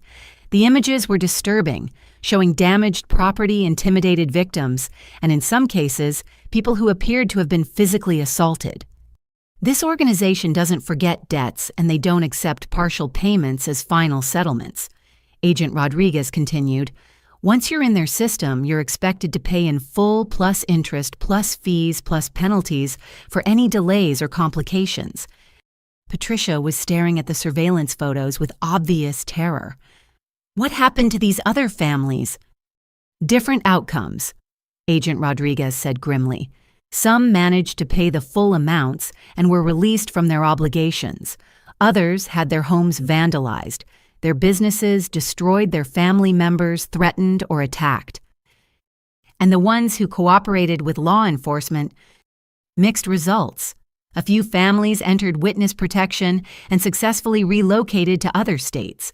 Others tried to fight the charges publicly and faced escalating retaliation until they either paid or disappeared." The casual mention of people disappearing made my hands shake. This wasn't just about money anymore. This was about survival. "What kind of cooperation would you need from us?" I asked. Agent Rodriguez pulled out a formal document and placed it on the table. "Complete financial disclosure, including access to all bank accounts, business records, and asset documentation. Testimony before a federal grand jury about your brother's activities and the criminal organization's operations. Participation in recorded phone calls, and possibly in-person meetings with the suspects." "Recorded meetings, you mean wearing a wire?" "Among other surveillance techniques. We need evidence of the organization's operations that will stand up in federal court. Your family's case could be the key to dismantling their entire network." Harold leaned back in his chair, looking overwhelmed by the scope of what was being asked.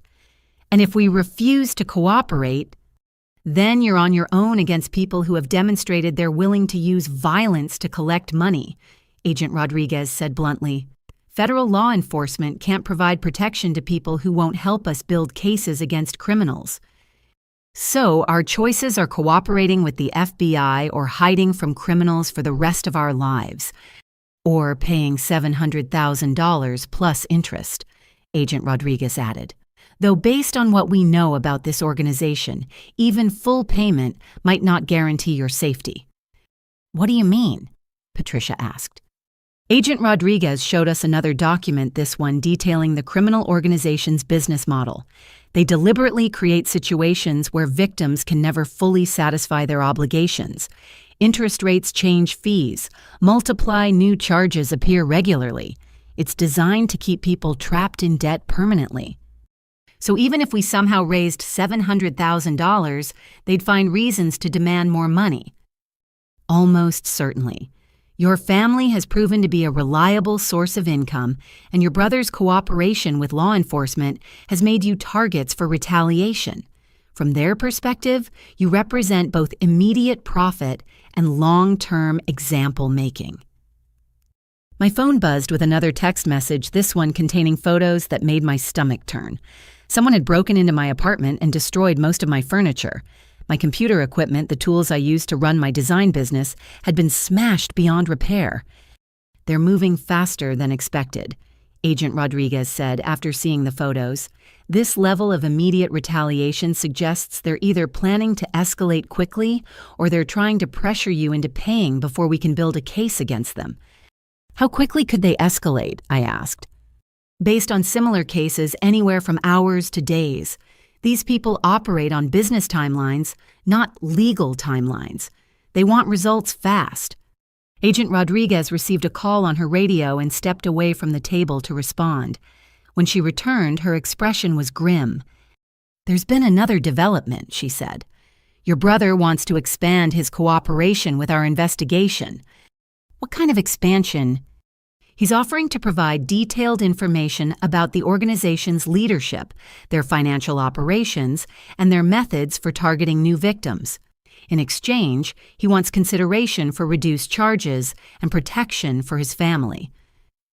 "Protection for his family," I repeated. "He's the one who put us in danger." Nevertheless, his information could be invaluable for dismantling this criminal network. The question is whether your family is willing to accept the risks that come with being associated with a cooperating witness. Patricia looked confused. "What kind of risks?" "Cooperating witnesses and their families become high-priority targets for retaliation. The criminal organization will assume you're all working with law enforcement, which makes you threats that need to be eliminated." "Eliminated?" Harold's voice was barely a whisper. "These people have killed cooperating witnesses before," Agent Rodriguez said, matter-of-factly. "If your brother provides testimony that leads to major arrests, your entire family could be marked for assassination." The restaurant felt like it was spinning around me. In the space of a few hours, I'd gone from dealing with family financial drama to facing potential murder by organized criminals. The successful business I'd built, the stable life I'd created, the future I'd planned had all become irrelevant in the face of immediate survival concerns. "What would witness protection involve exactly?" I asked. "New identities, relocation to a different state, complete severance of contact with anyone from your previous lives," Agent Rodriguez explained. "Your business, your friends, your professional reputation, all of it would have to be abandoned." "Forever?" "Potentially. Depending on how successful we are at prosecuting the criminal organization, you might eventually be able to resume limited contact with your previous life. But there are no guarantees." Harold stood up and began pacing around the empty restaurant, his face reflecting the impossible choice we were facing. "So, we can cooperate with the FBI and spend the rest of our lives hiding from criminals, or we can refuse to cooperate and spend the rest of our lives hiding from criminals. Or you can pay the $700,000 and hope they honor their agreement to leave you alone," Agent Rodriguez said, though, as I mentioned, that outcome is statistically unlikely. "Where would we get $700,000? Patricia asked. "Even if we sold everything we own, we couldn't raise that much money." Agent Rodriguez consulted her tablet again. "Actually, there's something you need to know about your financial situation. The criminal organization's research into your family's assets was quite thorough." She showed us documents I'd never seen before, property records and financial statements that painted a very different picture of my parents' wealth than the struggling business owners they'd pretended to be. "Your antique store inventory is worth significantly more than you've been reporting," Agent Rodriguez said. "Professional appraisals suggest a value of over $400,000. Harold's face went white. "That's impossible." "Is it because our investigation found several pieces in your inventory that are worth individual amounts exceeding $50,000? She showed us photographs of items from my parents' store with detailed appraisal information attached to each image. A Civil War-era desk, $75,000. A collection of 19th century paintings, $120,000. A set of antique jewelry, $60,000. "You've been sitting on a fortune while telling your daughter you needed financial help," Agent Rodriguez said. "Why?" Patricia and Harold exchanged glances that suggested they'd been caught in a deception as elaborate as Marcus's gambling addiction. "We didn't know," Patricia said weakly. "You didn't know that items you've owned for decades were worth hundreds of thousands of dollars." "Some pieces came from estate sales," Harold said. "We bought them for much less than their actual value." Agent Rodriguez studied their faces with the practiced eye of someone accustomed to detecting lies. "Or, you've been deliberately undervaluing your inventory to avoid taxes, insurance costs, and security expenses."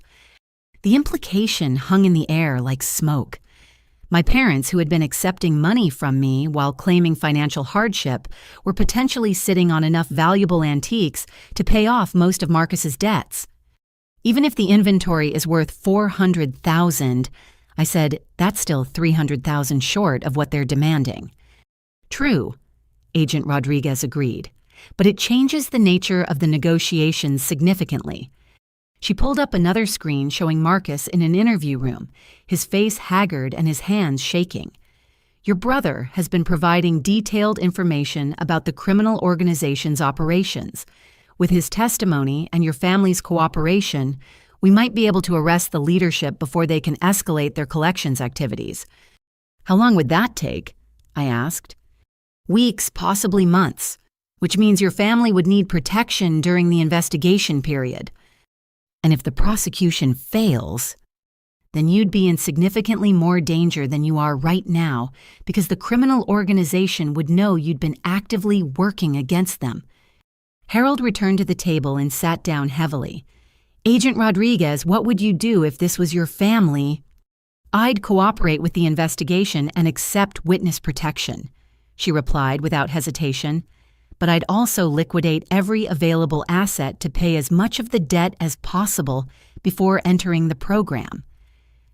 Liquidate everything. Your antique inventory, your daughter's business equipment, any other assets that could be converted to cash. Reduce the outstanding debt to a manageable amount, then disappear into witness protection until the criminal organization is prosecuted. "That would destroy our entire lives," Patricia protested. "Your lives are already destroyed," Agent Rodriguez said bluntly. "The question is whether you want to save what's left of them or lose everything to criminals who will never stop demanding payment."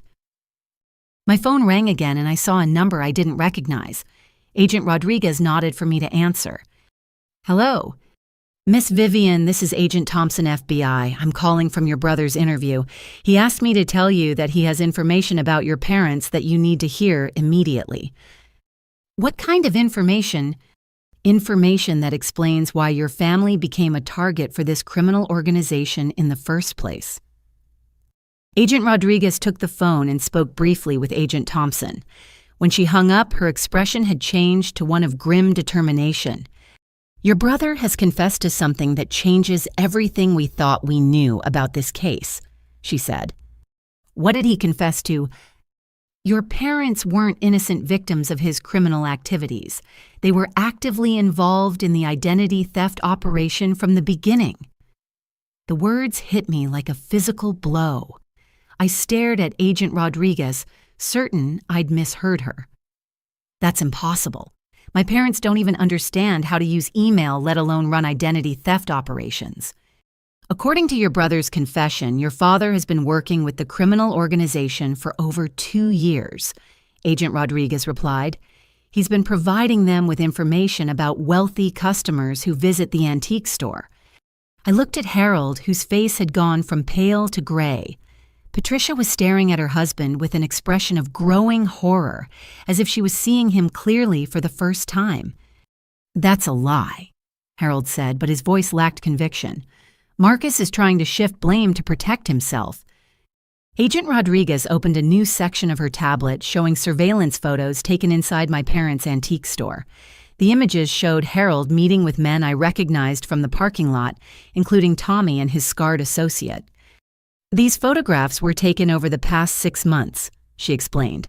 "Your father has been having regular meetings with members of the criminal organization, providing them with customer information and helping them identify potential identity theft targets." "Dad, I whispered, feeling like the world was tilting sideways. Harold's shoulders sagged in defeat. It wasn't supposed to hurt anyone. They just wanted information about customers who might be interested in private sales. Private sales of what? Agent Rodriguez asked. Stolen merchandise, Patricia said quietly, her voice filled with disgust. You've been helping them fence stolen goods through our store.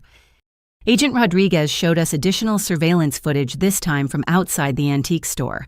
The videos showed Harold accepting boxes and packages from the same men who had threatened me in the parking lot.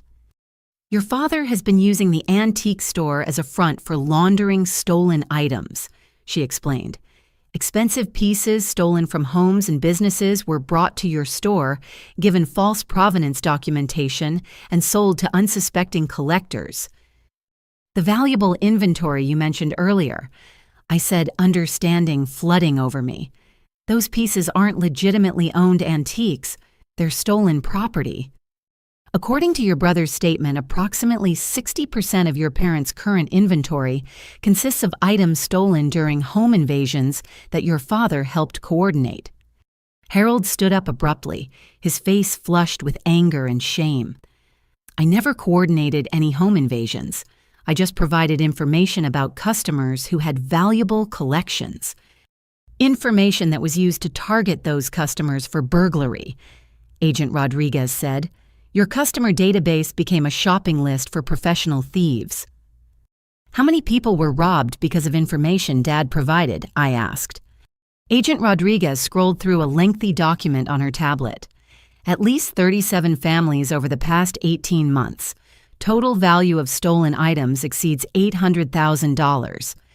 $800,000 in stolen merchandise, much of it now sitting in my parents' antique store, with false documentation claiming legitimate ownership. My father hadn't just been helping criminals launder stolen goods, he'd been actively facilitating the crimes that created those goods in the first place. The criminal organization was paying your father commission for each successful burglary, Agent Rodriguez continued. Between the fencing operation and the customer intelligence, he was earning substantial money from criminal activities. How much money? Patricia demanded. According to financial records we've recovered, your husband received over $60,000 in payments from the criminal organization last year. Patricia turned to Harold with an expression of pure fury. $60,000! While I've been worrying about keeping the lights on and making mortgage payments, you've been earning $60,000, helping criminals rob our customers. It wasn't that simple, Harold protested. The store was failing. We were going to lose everything. When Tommy first approached me, he offered a simple business arrangement. Help them identify valuable pieces and earn commission on private sales.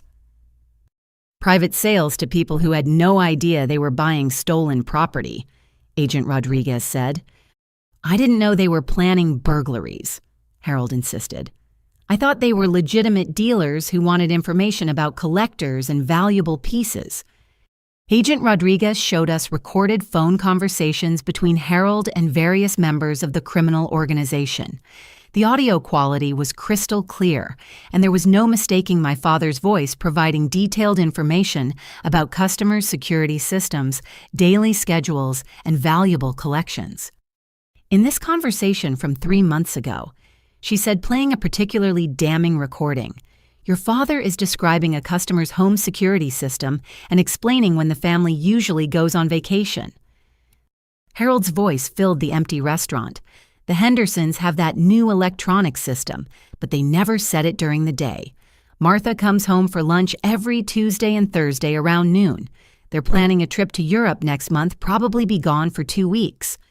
That information was used to burglarize the Henderson home while they were at lunch, Agent Rodriguez explained. $37,000 in jewelry and art were stolen. Some of those items are currently in your store's inventory. I felt sick. The successful antique business my parents had used to justify their requests for financial help was actually a criminal front operation. The valuable inventory they'd been sitting on wasn't the result of shrewd business practices, but rather the proceeds of systematic theft from their own customers. "How long have you known about this?" I asked Patricia. "I didn't know," she said, her voice shaking. "I swear I had no idea Harold was involved with criminals." Agent Rodriguez pulled up additional evidence that contradicted Patricia's claim of ignorance. Bank records showing regular cash deposits that coincided with Harold's payments from the criminal organization. Purchase orders for security equipment that suggested knowledge of stolen merchandise storage.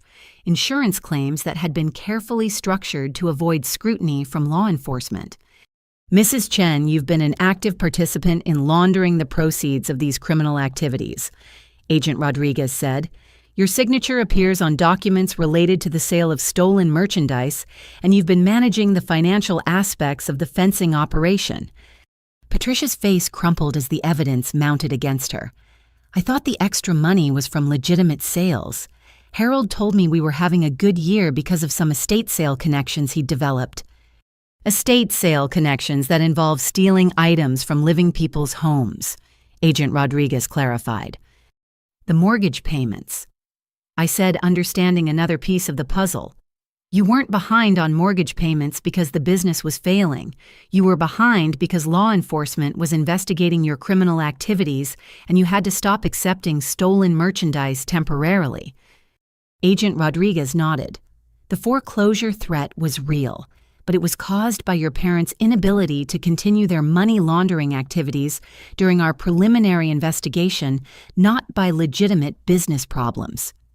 Harold sank back into his chair, looking like a man who'd aged 10 years in the past hour. "I never meant for any of this to happen. The store really was failing, and when Tommy offered to help, I thought it was just a business opportunity. An opportunity that required you to betray your customers' trust and facilitate crimes against people who considered you a friend," Agent Rodriguez said.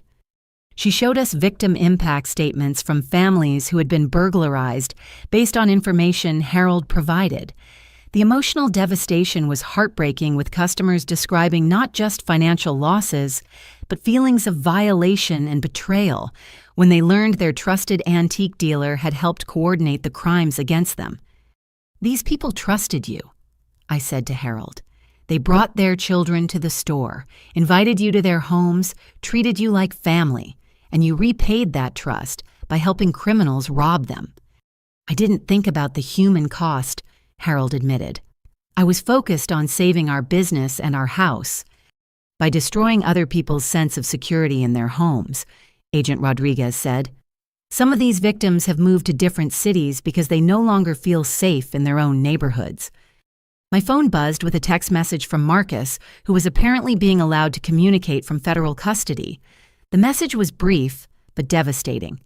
"Dad's been working with them longer than I have. They have recordings of him planning jobs. Mom knew about the money." Agent Rodriguez read the message over my shoulder and nodded grimly. "Your brother's confession includes details about your parents' involvement that we haven't shared with you yet."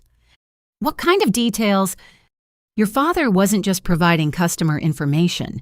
He was actively participating in planning the burglaries, including helping select which items to steal and how to access homes without triggering security systems." She showed us floor plans and security system diagrams that had been drawn in Harold's handwriting. The documents detailed entry points, valuable item locations, and timing information that would allow burglars to work efficiently and avoid detection. "Your father essentially created customized burglary plans for each target," Agent Rodriguez explained. "He used his knowledge of antiques and home security to maximize the value of stolen items while minimizing the risk of getting caught." "And Mom really didn't know?" I asked. "Your mother was managing the financial side of the operation," Agent Rodriguez said. "She was responsible for creating false documentation for stolen items, coordinating sales to unsuspecting buyers, and laundering the proceeds through legitimate business accounts." Patricia was crying now, but I found myself feeling no sympathy for her tears. She'd been living off the proceeds of crimes committed against innocent families while accepting money from me and pretending to be struggling financially. "How much money did you steal from people?" I asked my parents. "We didn't steal anything," Harold protested. "We just provided information and helped with documentation." You facilitated thefts totaling over $800,000, Agent Rodriguez corrected. From a legal standpoint, you're as responsible for those crimes as the people who actually broke into homes. And from a moral standpoint, I added, you're worse because those people trusted you. Agent Rodriguez received another call on her radio and stepped away to respond. When she returned, her expression was more serious than ever. There's been a significant development, she said. Based on your brother's confession and the evidence we've gathered about your parents' activities, we're prepared to offer your family a deal. What kind of deal? Complete cooperation with our investigation, including testimony against the criminal organization's leadership in exchange for reduced charges and witness protection. What would the charges be? Patricia asked. For your husband, conspiracy to commit burglary, money laundering, racketeering, and operating a criminal enterprise. He's looking at 15 to 20 years in federal prison. Harold's face went white. 20 years! For your wife, money laundering, conspiracy, and accessory after the fact, probably 8 to 12 years. And for Marcus, your son is facing similar charges plus identity theft and wire fraud. Without cooperation, he's looking at 12 to 15 years. Agent Rodriguez paused to let the severity of the charges sink in. With full cooperation and successful prosecution of the criminal organization, we might be able to reduce those sentences significantly. How significantly, I asked. Your parents might face 3 to 5 years each with possibility of early release for continued cooperation. Your brother might face 5 to 8 years, depending on how valuable his testimony proves to be. And me. You're a victim, not a suspect, Agent Rodriguez said. But as a victim, you're also a potential witness whose testimony could be crucial for prosecuting both the criminal organization and your family members. So, I'd have to testify against my own parents and brother. You'd be testifying about the crimes they committed, including the identity theft that victimized you and the criminal activities that put your life in danger. I looked at my parents sitting across from me with shame and fear written across their faces. 2 hours ago, I'd thought they were struggling business owners who needed my financial help. Now I knew they were criminals who'd been earning money by helping other criminals rob innocent people. What happens if we refuse the deal? Harold asked. You face the full charges without any possibility of reduced sentences, Agent Rodriguez replied. And the criminal organization continues targeting your family for collections, except now they know you've been arrested and are likely to cooperate with law enforcement anyway. So we're trapped, Patricia said. You trapped yourselves when you chose to commit crimes, Agent Rodriguez said bluntly. Now the question is whether you want to take responsibility for those choices and help us protect other potential victims, or whether you want to face the consequences alone while criminals continue threatening your family. My phone rang again, and I saw Tommy's number on the caller ID. Agent Rodriguez nodded for me to answer, but this time she activated recording equipment and gestured for several other agents to listen in. Hello, Tommy. Miss Vivian, I've just received some very interesting information about your family's business activities. What kind of information? It seems your parents have been operating a very successful enterprise in partnership with our organization, much more successful than any of us realized. Agent Rodriguez held up a note. He knows about the arrests. I don't know what you're talking about, I said. Miss Vivian, please don't insult my intelligence. Your father has been one of our most valuable business partners for over 2 years. The merchandise he's helped us acquire has generated substantial profits for everyone involved. Those profits came from stealing from innocent people. Those profits came from identifying undervalued assets and transferring them to more appreciative owners, Tommy corrected. Your father understood the business model perfectly. Agent Rodriguez held up another note. Keep him talking. What does this mean for the debt situation? I asked. It means your family's obligations are significantly more complicated than a simple loan repayment, Tommy replied. Your parents have been partners in a criminal enterprise which makes them responsible for the entire operation's liabilities. What kind of liabilities? When law enforcement disrupts business activities, partner organizations expect compensation for lost revenue and increased risks. Your family's cooperation with the FBI has cost our organization substantial money. Agent Rodriguez was typing frantically on her tablet, apparently coordinating with other law enforcement teams. How much compensation? I asked. $2 million payable immediately, plus ongoing payments to compensate for future lost revenue. $2 million. The number was so absurd it felt like play money, but Tommy's voice carried the same casual certainty he'd used when discussing much smaller amounts. That's impossible, I said. No one has that kind of money. Your parents' business partners certainly do, Tommy replied. Criminal enterprises generate substantial cash flow when properly managed. My parents are under federal arrest, I pointed out, which makes their business obligations your responsibility as their next of kin. Agent Rodriguez held up a note. We're ready. Miss Vivian. Tommy continued, you have 48 hours to produce the first payment installment, $100,000 as a gesture of good faith while we negotiate the remaining balance. And if I refuse, then your family becomes a case study in what happens when criminal partners cooperate with law enforcement. The line went dead, but Agent Rodriguez was smiling for the first time since I'd met her. We got him, she said. Full recording of criminal threats, extortion, and conspiracy, plus GPS tracking data that led us directly to their current location. Does that mean it's over? It means the immediate threat is neutralized, she replied. But Miss Vivian, your family's problems are far from over. You're going to need legal representation, and you're going to need to make some very difficult decisions about your future. Within an hour of Tommy's arrest, Agent Rodriguez had connected me with Diana Walsh, one of the FBI's recommended attorneys, who specialized in helping victims of identity theft and organized crime. Diana arrived at the restaurant looking like she'd stepped out of a legal thriller, her confident demeanor and no-nonsense approach, exactly what I needed in my current situation. Vivian, I've reviewed the preliminary evidence against your family members and the criminal organization, she said, spreading documents across our table. Your situation is complex but not hopeless. Complex how? I asked.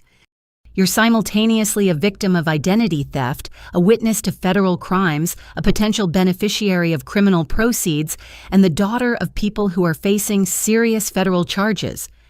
Diana pulled out a legal pad and began making notes as she spoke. Our first priority is protecting you from additional criminal liability. Your brother used your identity to commit crimes, and your parents operated a criminal enterprise that generated proceeds they shared with you through gift-giving and financial support.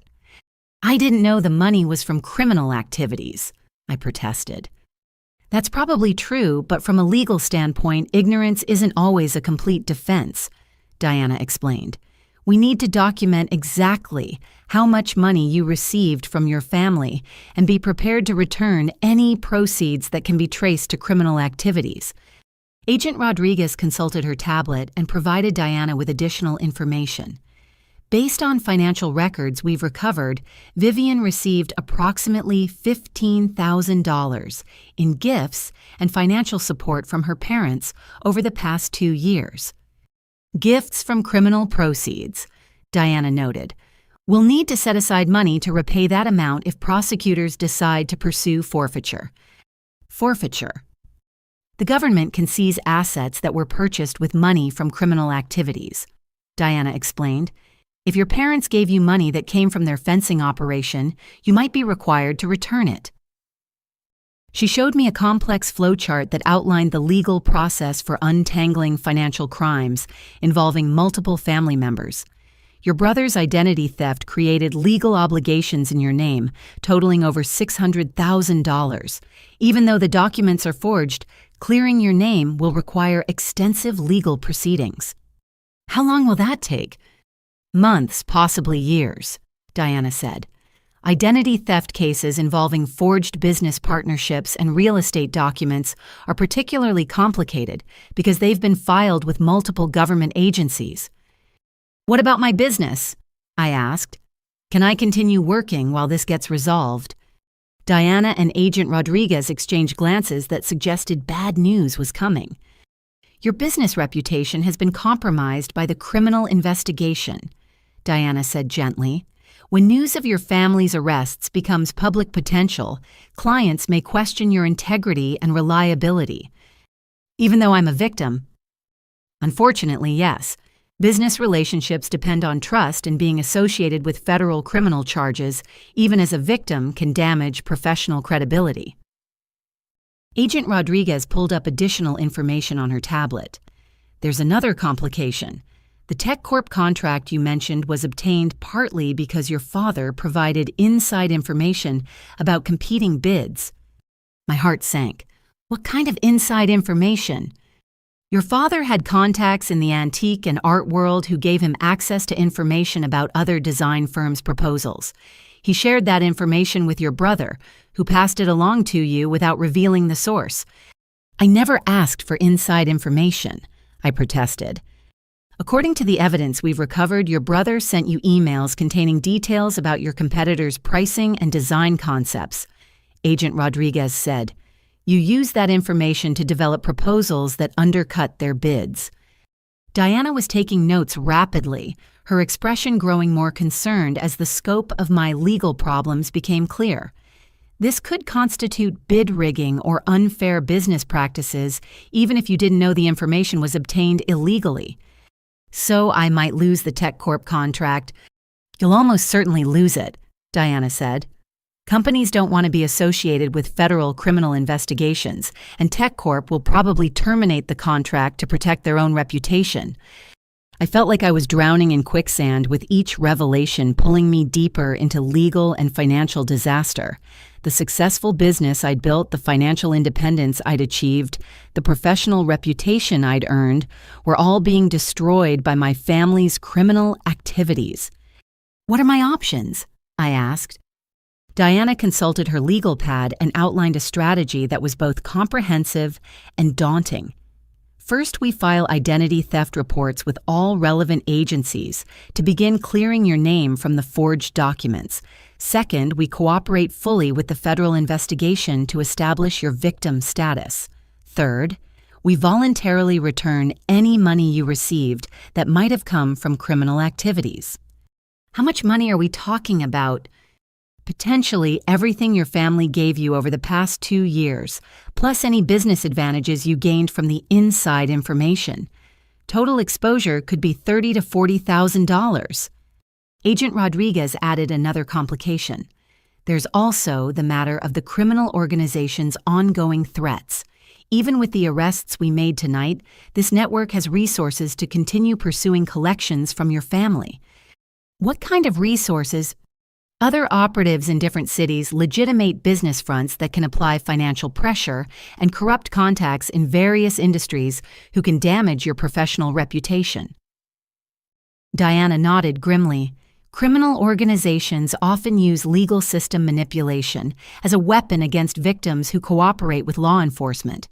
They might file false lawsuits, make false reports to professional licensing boards, or use identity theft to damage your credit and business relationships. So fighting back legally might make things worse." "In the short term, yes," Diana admitted. "But in the long term, it's the only way to clear your name and build a legitimate future." Agent Rodriguez's radio crackled with an update from the field teams. She listened to the report and then turned back to us with mixed news. "We've arrested 6 members of the criminal organization tonight, including Tommy and his immediate associates," she said.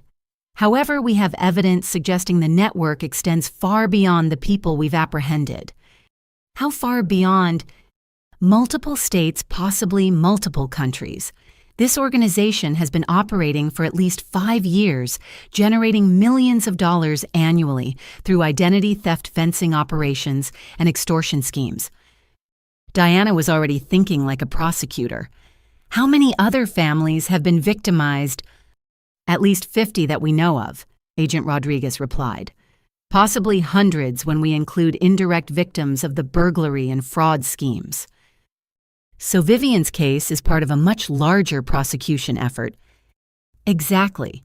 which could work in her favor if she's willing to cooperate fully with the investigation.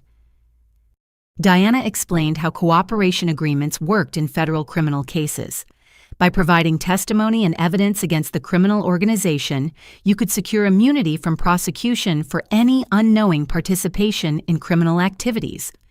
What would I have to testify about? Your brother's activities, your parents' involvement, the threats you received, and the impact the crimes had on your life and business. Agent Rodriguez added that my testimony could be particularly valuable because I'd experienced multiple aspects of the criminal organization's operations. You're a victim of identity theft, a target of extortion, and a witness to money laundering activities. That combination of experiences gives you unique insight into how this criminal network operates. How dangerous would it be to testify? We'd provide witness protection during the trial period, Agent Rodriguez said. After that, your safety would depend on how successfully we prosecute the organization's leadership.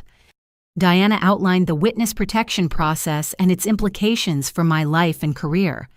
You'd be relocated to a different state with a new identity until the trials are completed.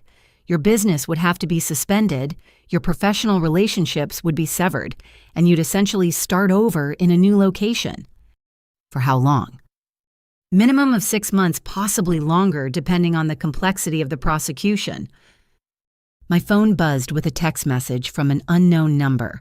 The message contained a single photo, my parents' antique store, with broken windows and spray-painted threats covering the exterior walls. They're retaliating already, Agent Rodriguez said after seeing the photo. This is why witness protection exists. What about my parents? Are they safe in federal custody? For now.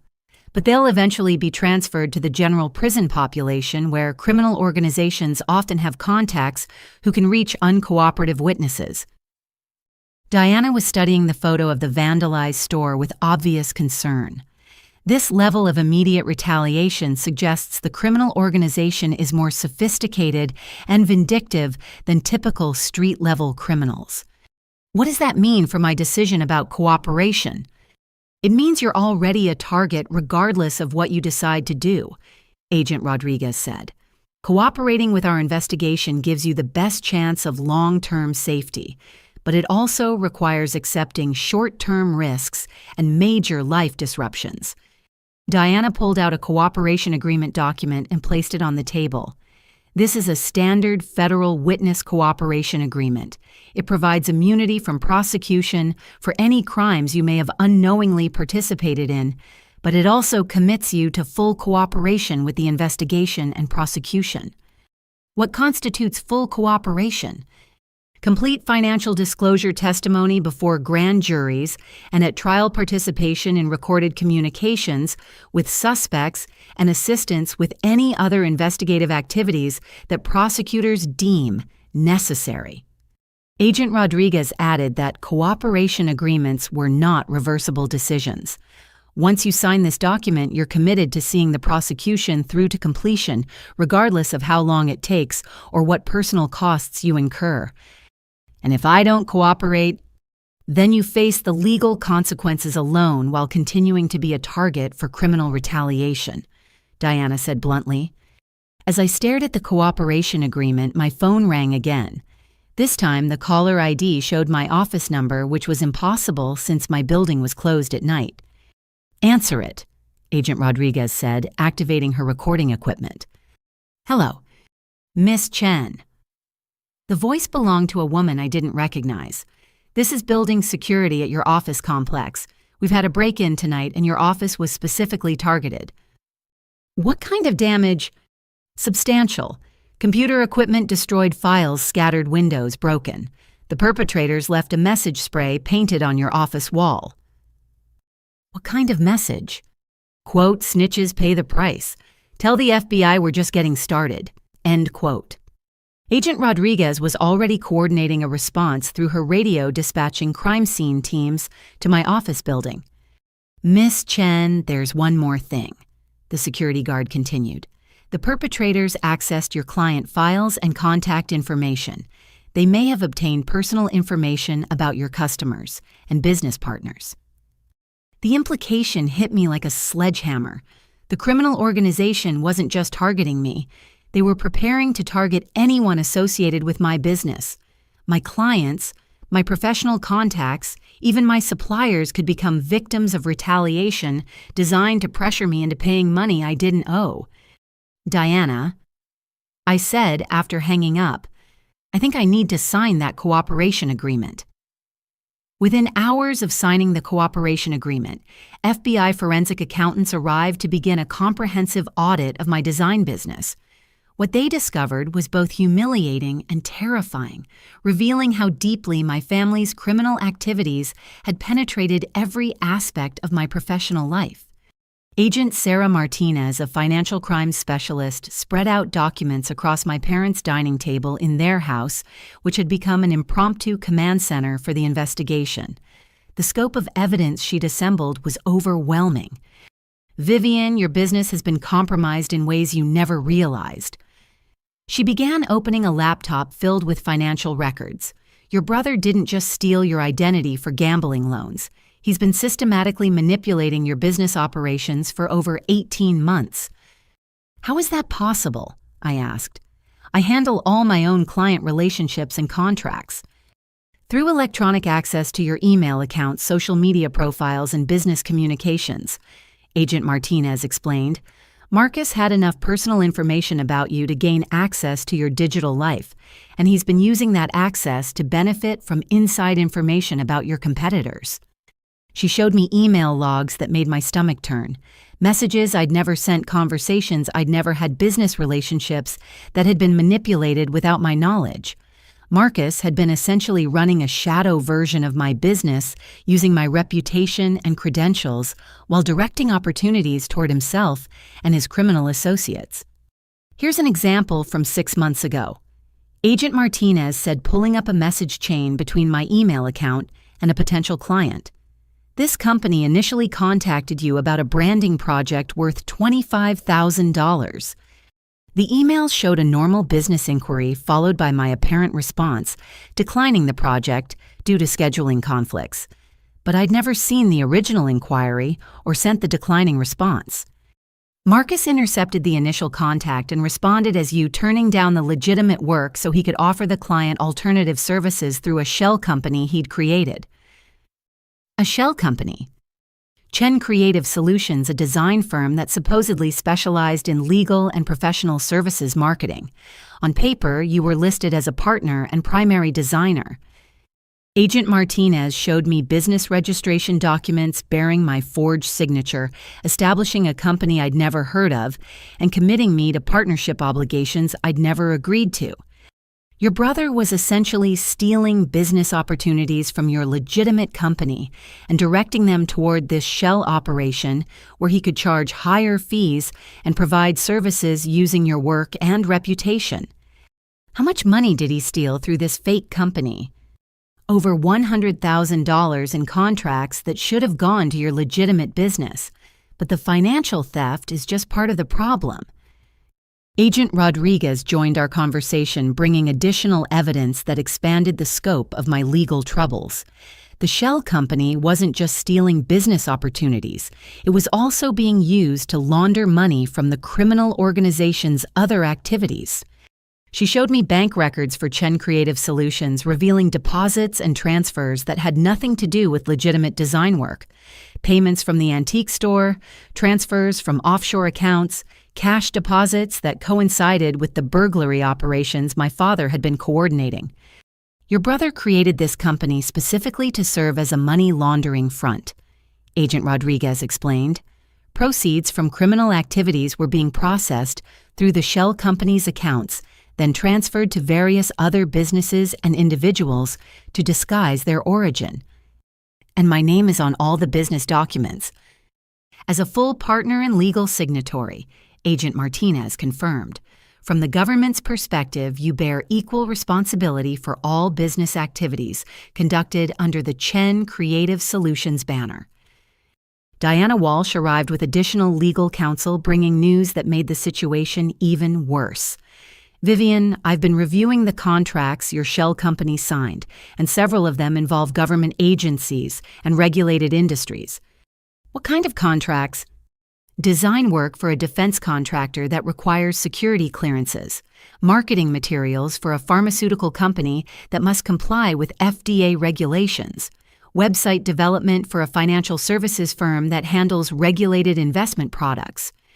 Diana spread out the contracts and highlighted specific language that made my blood freeze. Each of these agreements includes certifications that the contracting company has no criminal associations, no conflicts of interest, and no activities that could compromise client confidentiality or regulatory compliance. But the shell company was laundering money from criminal activities, I said. Exactly. Which means these contracts were obtained through fraudulent representations, and the work performed under these contracts could be considered conspiracy to defraud government agencies and regulated businesses. Agent Martinez pulled up additional evidence showing how the fraudulent contracts had been used to justify larger money laundering operations. Your brother wasn't just stealing business opportunities and falsifying your involvement. He was using your professional reputation to gain access to clients and industries that could be exploited for criminal purposes. How much money are we talking about? The shell company processed over $400,000 through various contracts over 18 months, Agent Martinez said. A significant portion of that money can be traced back to criminal activities, including burglary proceeds, identity theft profits, and extortion payments. Diana was taking notes, frantically trying to assess the legal implications of each revelation. This could constitute conspiracy to commit wire fraud, money laundering, and violation of federal contracting regulations, even if you can prove you had no knowledge of the criminal activities the government might pursue. Civil asset forfeiture. What's civil asset forfeiture? The government seizes assets that were purchased with criminal proceeds or used to facilitate criminal activities, Diana explained. In this case, they could potentially seize any money you earned that can be traced back to business opportunities that were stolen from your legitimate company. Agent Rodriguez added that the asset forfeiture process could extend beyond just money. Your business equipment, intellectual property, even your professional credentials could be subject to seizure if they were used in connection with criminal activities. But I didn't know about any criminal activities. Unfortunately, asset forfeiture doesn't require criminal intent, Diana said. The government just has to prove that assets were connected to criminal conduct regardless of the owner's knowledge or involvement. My phone rang with a call from TechCorp Industries, the company whose $60,000 contract had seemed like such great news just a few hours earlier. I answered with growing dread. Ms. Chen, this is David Park from TechCorp Legal Department. We need to discuss the contract we signed yesterday. What about it? We've received information suggesting that your company may be under federal investigation for criminal activities. Is that accurate? Agent Rodriguez was listening to the conversation and nodding grimly. The criminal organization's threats about damaging my professional reputation were already being implemented. My family is involved in a federal investigation, I said carefully, but my business itself isn't accused of any wrongdoing. Unfortunately, we can't make that distinction from a risk management perspective, David replied.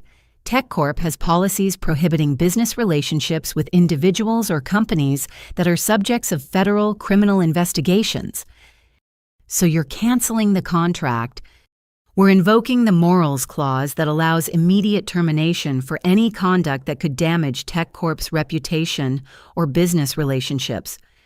The morals clause. Standard language I'd seen in dozens of contracts but never thought would be used against me. Now it was destroying the biggest opportunity my business had ever received. We'll be expecting return of the advance payment within 30 days, David continued, and we'll be notifying our industry partners about the termination and its reasons. I hung up feeling like I'd been punched in the stomach. Not only had I lost the $60,000 contract, but TechCorp would be actively damaging my reputation throughout the tech industry. This is how criminal organizations destroy victims who cooperate with law enforcement, Agent Rodriguez explained. They spread information about investigations to professional contacts, creating a cascade of canceled contracts and damaged relationships. Diana was already thinking about legal countermeasures. We can potentially sue for defamation and tortious interference with business relationships, but those lawsuits take years to resolve and cost substantial amounts in legal fees. Legal fees I can't afford because my business is being destroyed, I said. Agent Martinez showed me additional evidence of how the criminal organization was coordinating its retaliation campaign. They've been systematically contacting your clients' vendors and professional associations to spread information about the investigation. How do they have access to my client list? Remember, your brother had access to your email accounts and business files. He provided the criminal organization with detailed information about your professional relationships, specifically so they could be used as leverage if you ever became uncooperative. My phone was buzzing with messages from clients expressing concern about news reports and asking whether they should be worried about their projects. Each message represented another relationship being poisoned by association with my family's criminal activities. Diana reviewed the cooperation agreement I'd signed and outlined what legal protection it would provide. The agreement protects you from prosecution for any unknowing involvement in criminal activities, but it doesn't protect your business or professional reputation from the consequences of being associated with those activities. So I could be completely cleared of criminal liability while still losing everything I've worked to build. That's a real possibility, Diana admitted. Criminal investigations create publicity and professional consequences that extend far beyond the legal proceedings. Agent Rodriguez pulled up new information on her tablet showing the scope of the criminal organization's retaliation efforts. They've filed false complaints against you with professional licensing boards, reported your business to tax authorities for alleged fraud, and contacted your bank to suggest that your accounts might be involved in money laundering. Can they do that? They can file false reports, and it takes time for authorities to investigate and dismiss those reports. During that investigation period, your business relationships and financial accounts could be frozen or suspended. Diana outlined a defensive strategy that was both comprehensive and expensive. We'll need to respond to each false report with documentation, proving your innocence, hire forensic accountants to audit your business records, and potentially sue the criminal organization for defamation and harassment. How much will that cost? Conservatively, $50,000 to $75,000 in legal and accounting fees, assuming the case resolves within 6 months. I calculated quickly. My business was being systematically destroyed. My largest contract had been canceled. My professional reputation was under attack, and I needed to spend $50,000 on legal fees to defend against false accusations. The successful life I'd built was disappearing faster than I could process. There is one piece of potentially good news, Agent Martinez said. Your legitimate business records are clean. All the criminal activity was conducted through the shell company, which means your real business can potentially be separated from the criminal investigation. What does that mean practically? It means if you can survive the immediate financial and reputational damage, your legitimate business could eventually recover once the criminal cases are resolved. How long until the criminal cases are resolved? 18 months to 2 years for federal prosecutions of this complexity, Agent Rodriguez said. 2 years of defending against false accusations, fighting to preserve my professional reputation, and struggling to maintain financial stability while my family's crimes continued generating legal problems. The cooperation agreement protected me from prosecution, but it couldn't protect me from the devastating collateral damage of being associated with federal criminal investigations. My phone rang again this time with a call from Patricia, who was being allowed to make phone calls from federal detention. Vivian, she said, her voice shaking with fear and guilt. I need to tell you something important about the criminal organization, something that could help the FBI's investigation.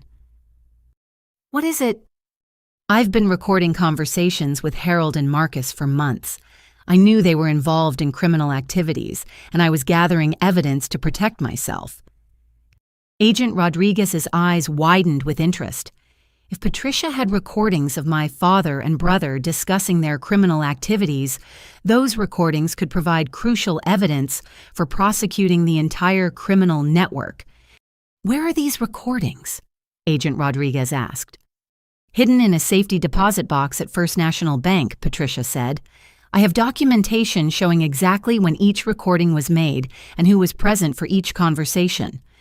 Diana was already thinking about how recorded evidence could strengthen our position. If those recordings show that Vivian had no knowledge of criminal activities while documenting the extent of her family's involvement, they could be extremely valuable for clearing her name. More importantly, Agent Rodriguez added, they could provide evidence we need to prosecute the criminal organization's leadership and protect all the families that have been victimized by this network. For the first time since this nightmare began, I felt a spark of hope. The recordings could prove my innocence while helping bring down the people who had destroyed so many lives. But as Agent Rodriguez began coordinating efforts to secure the recordings, my phone buzzed with another message from an unknown number. "Your mother's safety depends on those recordings staying hidden. Make the wrong choice, and federal prison won't protect her." The criminal organization somehow knew about Patricia's recordings and was prepared to use violence to prevent them from being used as evidence. Even in federal custody, my family remained targets for retaliation. Agent Rodriguez immediately placed Patricia in protective isolation after the threat, while a team of federal marshals secured the safety deposit box containing her recordings. What they found inside was a treasure trove of evidence that would reshape the entire investigation. Patricia had been recording conversations for 8 months, not just with Harold and Marcus, but with members of the criminal organization who had visited the antique store for business meetings. Her foresight in documenting criminal activities had created an evidential goldmine that could dismantle the entire network. "Your mother is much smarter than anyone realized," Diana told me as we reviewed transcripts of the recordings. She understood that her husband and son were involved in something dangerous, and she systematically documented every aspect of their criminal activities. The recordings revealed the true scope of the criminal organization's operations. They weren't just running identity theft and fencing schemes. They were operating a sophisticated money laundering network that processed millions of dollars annually for various criminal enterprises. "Listen to this conversation between your father and Tommy from 6 weeks ago," Agent Rodriguez said, playing one of Patricia's recordings. Harold's voice filled the room. "The Hendersons are planning another European vacation in September. 3 weeks in Italy and France. House will be empty except for twice daily security checks." Tommy's voice responded, "Perfect timing. That Monet reproduction in their dining room is worth at least $40,000 on the private market. Plus whatever jewelry Mrs. Henderson keeps in the master bedroom safe. She keeps the combination written on a note inside her jewelry box," Harold added. "Saw it when I was there for the estate appraisal last month." "Your father was providing detailed intelligence about customers' security arrangements, valuable items, and personal habits," Agent Rodriguez explained. "This recording alone establishes conspiracy to commit burglary and evidence of premeditated criminal planning." Diana was studying additional transcripts that showed how extensively Marcus had been involved in the identity theft operations. "Your brother wasn't just stealing your identity. He was running identity theft schemes for dozens of other families using information your father gathered about antique store customers." "How many families?" I asked. Based on the recordings, at least 37 families had their identities stolen, using information gathered through the antique store, Agent Rodriguez said. "Your family wasn't unique victims. You were part of a systematic criminal enterprise that had been operating for years." Patricia's recordings also revealed something that changed my understanding of her involvement in the criminal activities. In several conversations, she could be heard questioning Harold about suspicious financial transactions and expressing concern about the source of money coming into their business. "Listen to this exchange from 4 months ago," Diana said, playing another recording. Patricia's voice, "Harold, this cash from Tommy's people doesn't make sense. They're paying us more for storage than those items are worth." Harold's response, Don't ask questions about their business practices. We provide storage space. They pay market rates. Patricia, market rates for stolen merchandise, you mean? I'm not stupid, Harold. I know what this is. Harold, then you know to keep your mouth shut and enjoy the financial stability. Your mother understood the criminal nature of the activities, but felt trapped by financial desperation, Agent Rodriguez explained. The recordings show her repeatedly expressing concern about the illegal activities while feeling unable to stop them. Diana outlined how Patricia's recorded evidence could be used to negotiate better plea agreements for all family members. She documented criminal activities while expressing moral objections to those activities. That combination establishes both cooperation with law enforcement and limited criminal culpability. What does that mean for her charges? Instead of 8 to 12 years for money laundering and conspiracy, she might face 2 to 4 years with possibility of early release for cooperation, Diana said. Agent Rodriguez pulled up additional evidence that the recordings had helped identify. Your mother's documentation allowed us to trace money laundering activities across 6 different states and identify 12 other criminal associates we hadn't known about. 12 other criminals. Members of the organization who were operating similar schemes in other cities. Your mother's recordings provided communication evidence that allowed us to connect criminal activities in multiple jurisdictions. The scope of the criminal network was far larger than anyone had realized. The organization wasn't just targeting families in our city. They were running coordinated operations across multiple states, potentially victimizing hundreds of families through identity theft and burglary schemes. Diana's phone rang with news from federal prosecutors who had been reviewing Patricia's evidence. The U.S. Attorney's Office wants to offer your mother a cooperation agreement with substantial sentence reduction in exchange for testimony against the organization's leadership. What kind of sentence reduction? Potentially down to 18 months with possibility of serving in minimum security facility and early release for continued cooperation. Agent Rodriguez added that Patricia's cooperation could extend beyond just legal testimony. She has first-hand knowledge of how the organization recruits new criminals' targets, victims, and launders proceeds. That information could help us prevent similar crimes against other families. So Mom could actually help stop other people from going through what we've experienced. Exactly. Her recordings and testimony could be instrumental in shutting down this criminal network permanently. My phone rang with a call from Patricia, who had been briefed on the cooperation agreement being offered by federal prosecutors. Her voice sounded different than I'd ever heard it, stronger and more determined. "Vivian, I need to apologize for everything," she said. "I knew Harold was involved in criminal activities and I should have stopped it or reported it to authorities." "Why didn't you—" "Fear and financial desperation," she admitted. "We were facing foreclosure. The store was failing, and when Harold started bringing in extra money, I chose to look the other way rather than confront the reality." "But you were recording everything." "Because I knew eventually someone would hold us accountable, and I wanted evidence to protect myself and potentially help law enforcement when that day came." Agent Rodriguez gestured for me to ask about specific aspects of the criminal organization's operations that could help their investigation. "Mom, do you know how many other families have been targeted by these people?" "Based on conversations, I overheard at least 50 families in our region alone," Patricia replied. "But Harold mentioned that Tommy's organization works with similar groups in other states. The total number could be in the hundreds." Diana was taking notes about potential victim compensation programs that might be available if the government could seize criminal assets. With this level of documentation, we might be able to recover stolen money and return it to victims. "How much money?"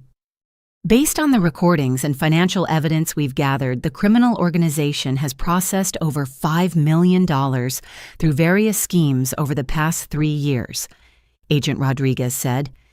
$5 million stolen from innocent families through identity theft, burglary, and fraud schemes. The recordings Patricia had made could be instrumental in recovering that money and returning it to victims. "There's something else," Patricia said. Harold kept detailed records of every criminal transaction in a ledger hidden behind a false panel in our bedroom closet. Names, dates, amounts, contact information for criminal associates. Agent Rodriguez was already coordinating with the team searching my parents' house. Within minutes, they'd located the hidden ledger and were photographing pages that documented years of criminal activity in meticulous detail. "Your father kept records like he was running a legitimate business," Agent Rodriguez said, showing me photos of Harold's handwritten ledger entries. Every stolen item, every forged document, every payment to criminal associates is documented with dates and details. Why would he keep such detailed records? Probably as insurance against the criminal organization trying to cheat him, and possibly as evidence he could use to negotiate with law enforcement if he ever got caught. Diana reviewed the ledger entries and realized they provided evidence for criminal charges that extended far beyond what investigators had previously known. This documentation shows criminal activities going back 4 years, involving dozens of additional victims and criminal associates. What does that mean for the prosecution? It means the government can potentially file additional charges against the organization's leadership and recover assets to compensate victims going back several years. Agent Rodriguez received an update from the team coordinating arrests based on Patricia's evidence. "We've made 12 additional arrests today based on information from your mother's recordings and your father's ledger. The entire criminal network is being systematically dismantled. Does that mean we're safe now?" "Safer than you were yesterday," Agent Rodriguez replied. "But criminal organizations often have resources and contacts that extend beyond the people we've arrested. Complete safety will depend on how thoroughly we can prosecute the leadership." Diana outlined the next steps in the legal process, which would involve extensive cooperation from all family members. "Your mother's testimony will be crucial for proving the scope of the criminal enterprise. Your brother's information about identity theft victims will help us identify families who need assistance. Your father's detailed records will provide evidence for financial restitution. And my role? As a victim who cooperated with the investigation and provided evidence that led to major arrests, you'll be eligible for witness protection, victim compensation, and assistance with rebuilding your life and business." Agent Rodriguez added that my cooperation had been instrumental in protecting other potential victims. "By working with us instead of paying the criminal organization, you helped prevent them from targeting additional families and gave us the evidence we needed to shut down their operations. For the first time since this nightmare began, I felt like fighting back had been the right choice. Instead of becoming perpetual victims of an endless extortion scheme, my family's cooperation was helping dismantle a criminal network that had been destroying lives for years." My phone rang again, but this time the caller was Agent Thompson, with news that marked a major turning point in the investigation. "Vivian, we've arrested the criminal organization's leadership based on evidence your family provided. The people who threatened you are now facing federal charges that could result in life sentences." All of them. 17 arrests across 6 states, including the senior leadership who had been operating from legitimate business fronts. Your family's evidence provided the breakthrough we needed to reach the top of the organization. Agent Rodriguez was smiling for the first time since I'd met her. This case is going to become a model for how families can fight back against organized crime through cooperation with law enforcement. Diana added that the successful prosecution could lead to substantial victim compensation. With the criminal organization's assets being seized, there should be significant funds available to compensate families for their losses and help them rebuild their lives. "How much compensation?" "Potentially enough to cover your legal expenses, business losses, and the financial damage caused by the identity theft," Diana said. For the first time in days, I allowed myself to hope that this nightmare might actually have a positive ending. My family's decision to cooperate instead of submit to criminal extortion was helping destroy a network that had victimized hundreds of families, and we might actually recover from the financial and emotional damage we'd suffered. 6 months later, I sat in a federal courthouse watching as the last members of the criminal organization received their sentences. Tommy, the man who had threatened my family with such casual confidence, was sentenced to 25 years in federal prison without the possibility of parole. The lead prosecutor, Assistant U.S. Attorney Michael Chen, addressed the court during sentencing with words that gave meaning to everything my family had endured. This criminal organization destroyed hundreds of families through systematic identity theft, extortion, and violence. The courage shown by victims who cooperated with this investigation has prevented countless additional crimes and ensured that these criminals will never again threaten innocent families. Harold received a sentence of 5 years in federal prison, reduced from the potential 20 years he'd originally faced because of his cooperation and Patricia's documented evidence of criminal activities. During his sentencing, he stood before the court and offered an apology that seemed genuine in its remorse. "Your Honor, I betrayed the trust of customers who considered me a friend," he said, his voice shaking with emotion. "I facilitated crimes against innocent families because I was too weak and selfish to find legitimate solutions to my financial problems. I will spend the rest of my life trying to make amends for the harm I caused." Marcus received 3 years plus mandatory treatment for gambling addiction. His cooperation had been instrumental in identifying dozens of identity theft victims and helping the FBI trace money laundering activities across multiple states. During his sentencing, he specifically addressed me with an apology that brought tears to my eyes. "Vivian, you spent years trying to help me build a legitimate life, and I repaid your generosity by stealing your identity and putting you in danger," he said. "I used your success to cover my failures, and I nearly destroyed everything you worked to achieve. I don't expect forgiveness, but I promise to spend whatever time I have left earning the right to call you my sister again." Patricia received 18 months in a minimum security facility with the possibility of early release after 12 months for continued cooperation with ongoing investigations. Her recordings had been crucial evidence in prosecuting not just our local criminal organization, but several related networks in other states. Mrs. Chen's documentation of criminal activities demonstrated both civic responsibility and personal courage, the judge said during her sentencing. While she bears responsibility for her participation in money laundering activities, her evidence prevented additional crimes and helped ensure justice for dozens of families who had been victimized by this network. Diana had successfully negotiated a victim compensation agreement that addressed most of the financial damage my family had suffered.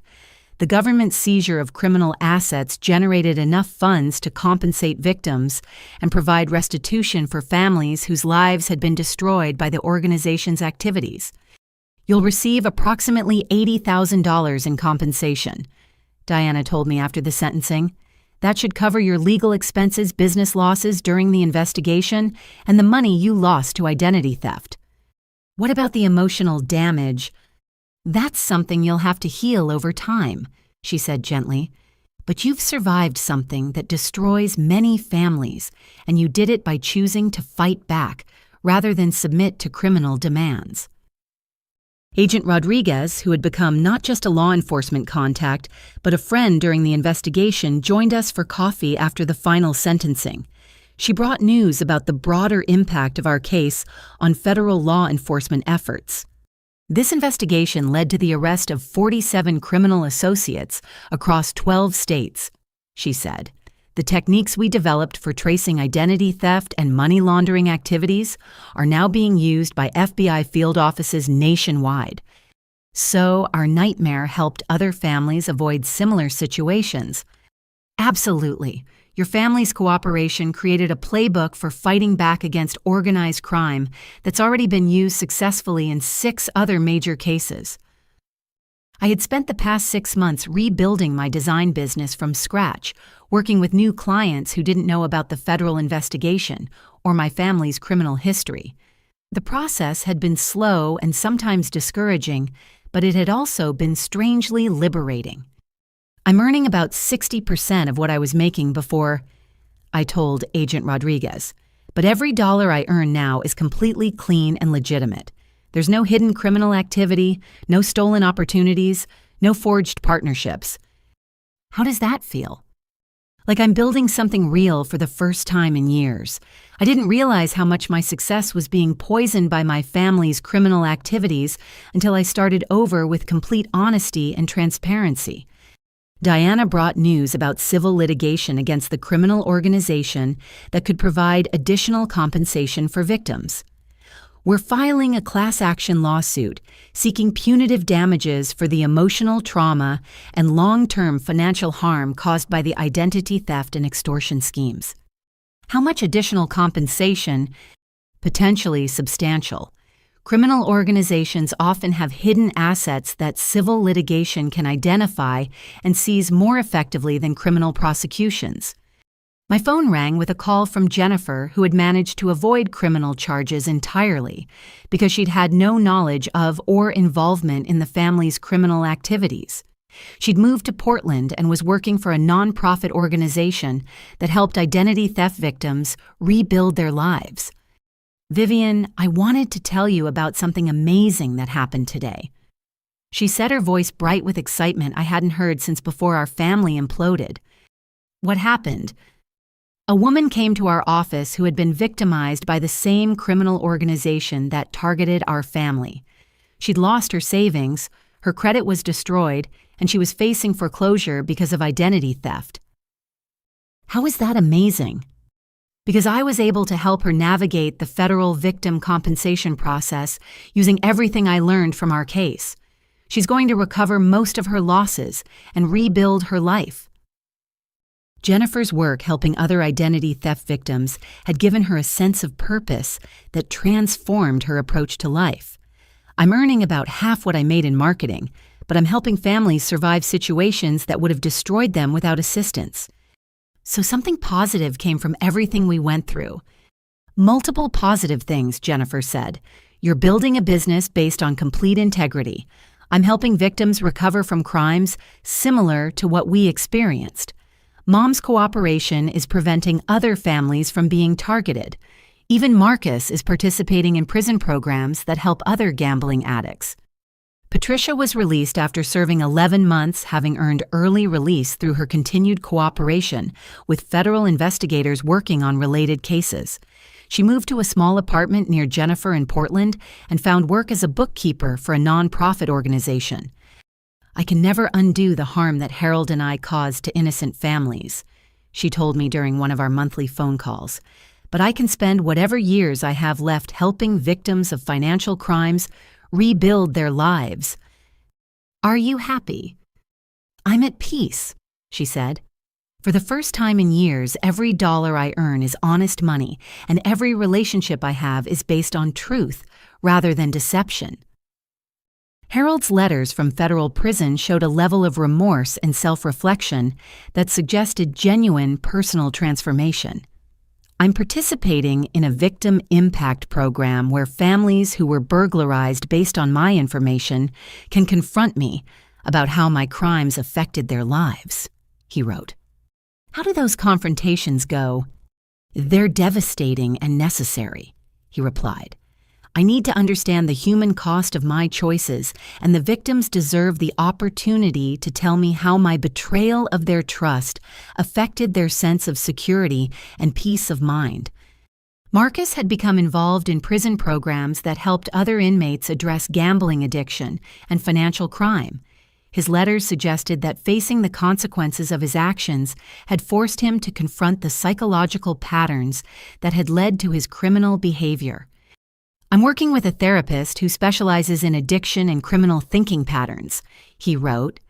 "For the first time in my life, I'm taking complete responsibility for my choices rather than blaming circumstances or other people for my problems."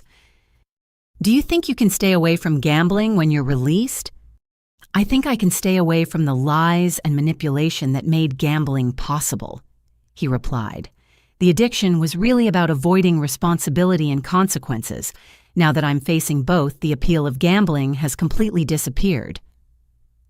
Agent Rodriguez brought me updates about the ongoing impact of our case on federal law enforcement.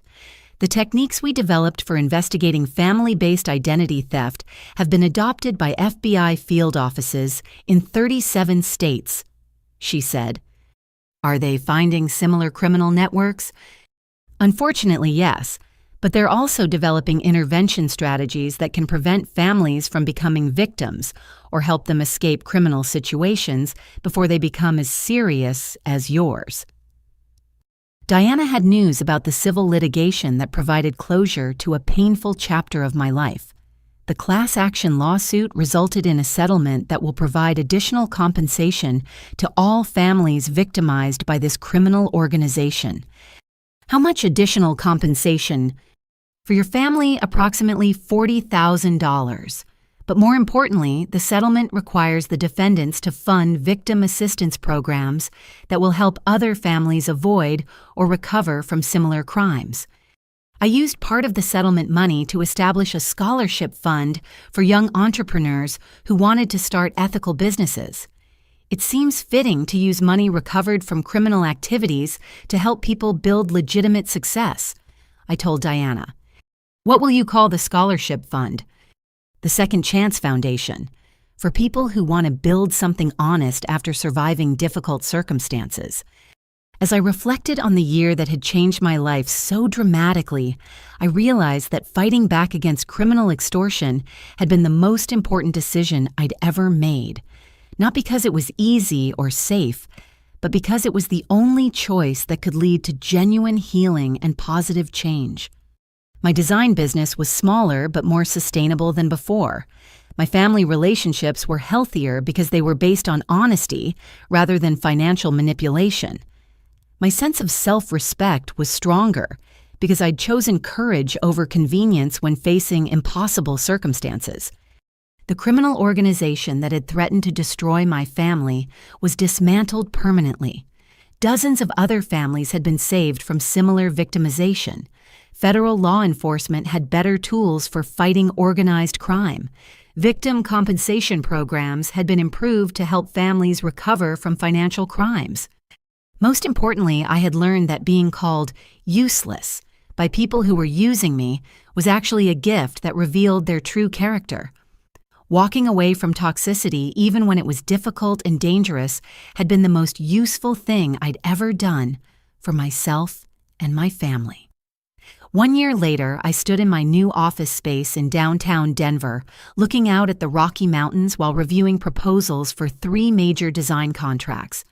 My business had not only recovered from the criminal investigation, it had grown stronger because it was built on complete transparency and authentic relationships. The office walls were decorated with thank you letters from clients who appreciated working with someone who valued integrity above profit. Each letter represented a business relationship built on trust rather than manipulation, creating the foundation for sustainable long-term success. "Vivian, your 3 o'clock appointment is here," my assistant Sarah announced.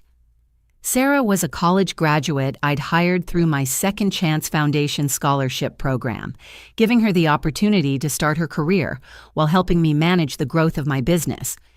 The appointment was with Rebecca Martinez, Agent Rodriguez's sister, who needed design services for a nonprofit organization that helped crime victims rebuild their lives. The referral represented how my cooperation with law enforcement had created positive connections that extended far beyond the criminal investigation. "Rebecca, welcome to Chen Design Studio," I said, greeting her in our conference room. "Sarah told me about your organization's mission. I'd love to help you develop materials that communicate your impact effectively." Rebecca's nonprofit provided services similar to what Jennifer was doing in Portland, but with a focus on helping families understand their legal rights and recovery options when facing financial crimes. Her organization had grown out of her own experience, helping Agent Rodriguez support victims during federal investigations. "We need branding and marketing materials that explain complex legal concepts in accessible language," Rebecca explained. "Many families don't realize they have options when criminals target them for identity theft or extortion." "That's exactly the kind of project I'm passionate about," I said, "using design to make important information accessible to people who need it most." As we discussed her organization's needs, my phone rang with a call from Patricia, who'd become a regular source of support and encouragement as I rebuilt my life and business. "Vivian, I have wonderful news," Patricia said. "The Victim Assistance Program I've been working with just received a federal grant to expand services nationwide." "That's fantastic, Mom. How many additional families will you be able to help?" "Potentially thousands. We're developing educational materials about financial crimes and recovery resources that will be distributed through law enforcement agencies in all 50 states. Patricia's work had become a form of living amends for her role in the criminal activities that had victimized so many families. Her expertise in financial crime recovery, gained through our family's painful experience, was now helping other families avoid or survive similar situations. "There's something else," Patricia continued. "Marcus is being released next week, and he's asked if he can visit Denver to see your new office and apologize in person." The prospect of seeing Marcus again brought up complicated emotions. I'd forgiven him for his crimes against me, but rebuilding our relationship would require time and careful boundaries. "I'd like to see him," I said, "but I want to meet in a neutral location where we can talk honestly without pressure or expectations." "He understands that rebuilding trust will take time," Patricia said. "He's not expecting immediate forgiveness or a return to our previous relationship. He just wants the opportunity to acknowledge his mistakes and show you the changes he's made." Marcus had spent his incarceration participating in programs that addressed both his gambling addiction and the psychological patterns that had led to his criminal behavior. His letters suggested genuine personal transformation, but I knew that real change would need to be demonstrated through actions rather than words. Diana called with news about the final resolution of legal issues related to the criminal investigation. "All civil litigation has been concluded, and your name has been completely cleared from any association with criminal activities." "What does that mean practically?" "It means you can pursue government contracts, security clearances, professional licenses, or any other opportunities that require background investigations without concern about the criminal charges your family faced." The complete legal clearance was important for the growth of my business, but more importantly, it represented closure on a chapter of my life that had been defined by other people's choices rather than my own. Jennifer called from Portland with news about her work helping identity theft victims. "Vivian, I've been selected to testify before Congress about federal victim assistance programs. They want to hear about our family's experience and how cooperation with law enforcement can lead to positive outcomes." "Are you nervous about testifying?" "Excited, actually. This is an opportunity to help improve federal programs that assist families facing situations similar to what we experienced. Jennifer's testimony would focus on the importance of victim compensation, witness protection, and law enforcement training for handling family-based financial crimes. Her recommendations based on our family's experience could influence federal policy for years to come. Agent Rodriguez stopped by my office to provide an update on the ongoing impact of our case on federal law enforcement. The Chen case is now used as a training example in FBI academies nationwide, she said. "What aspects of our case are most useful for training purposes?" "How family cooperation can dismantle criminal networks, the importance of victim support during investigations, and the techniques for tracing complex money laundering operations across multiple jurisdictions." She brought photographs from recent arrests of criminal organizations that had been identified and prosecuted using techniques developed during our investigation. "Your family's cooperation has contributed to the arrest of over 200 criminals involved in similar schemes across the United States. 200 criminals arrested based on evidence and techniques developed through our cooperation. The nightmare we'd endured had contributed to protecting hundreds of other families from similar victimization. There's something else I wanted to tell you," Agent Rodriguez continued. "I've been promoted to head the FBI's new Family Financial Crimes Task Force, a position created specifically because of the success of our investigation. Congratulations! What will the task force focus on? Developing specialized responses to criminal organizations that target families through identity theft, extortion, and fraud. We're creating intervention protocols that can help families escape criminal situations before they become as serious as yours. Her promotion represented recognition that family-based financial crimes required specialized law enforcement responses. The task force would help other families avoid the trauma we'd experienced while ensuring that criminal organizations faced swift and comprehensive prosecution. As evening approached, I walked to a nearby restaurant where I was meeting Sarah Rodriguez for dinner. Agent Rodriguez had introduced us 6 months ago, and we developed a relationship that was slowly growing into something serious and meaningful. Sarah worked as a victims' rights attorney helping families navigate legal systems after experiencing violent crimes. Her understanding of trauma and recovery had been valuable as I processed my own experience with criminal victimization. "How was your day?" she asked as we settled into our table. "Productive and positive," I said. "I'm working with a nonprofit that helps crime victims, which feels like a perfect way to use my design skills for something meaningful. Are you happy with how your business has developed since the investigation?" I considered the question carefully. My current business was smaller than what I'd built before, but it was also more authentic and sustainable. "I'm happier now than I was when I thought I was more successful," I said. Before, my success was partially built on opportunities stolen from competitors and family money that came from criminal activities. Now every client relationship and every project is completely legitimate. Sarah understood the psychological complexity of rebuilding life after discovering that previous success had been partially based on criminal activity. It must have been difficult to realize that some of your achievements weren't entirely your own.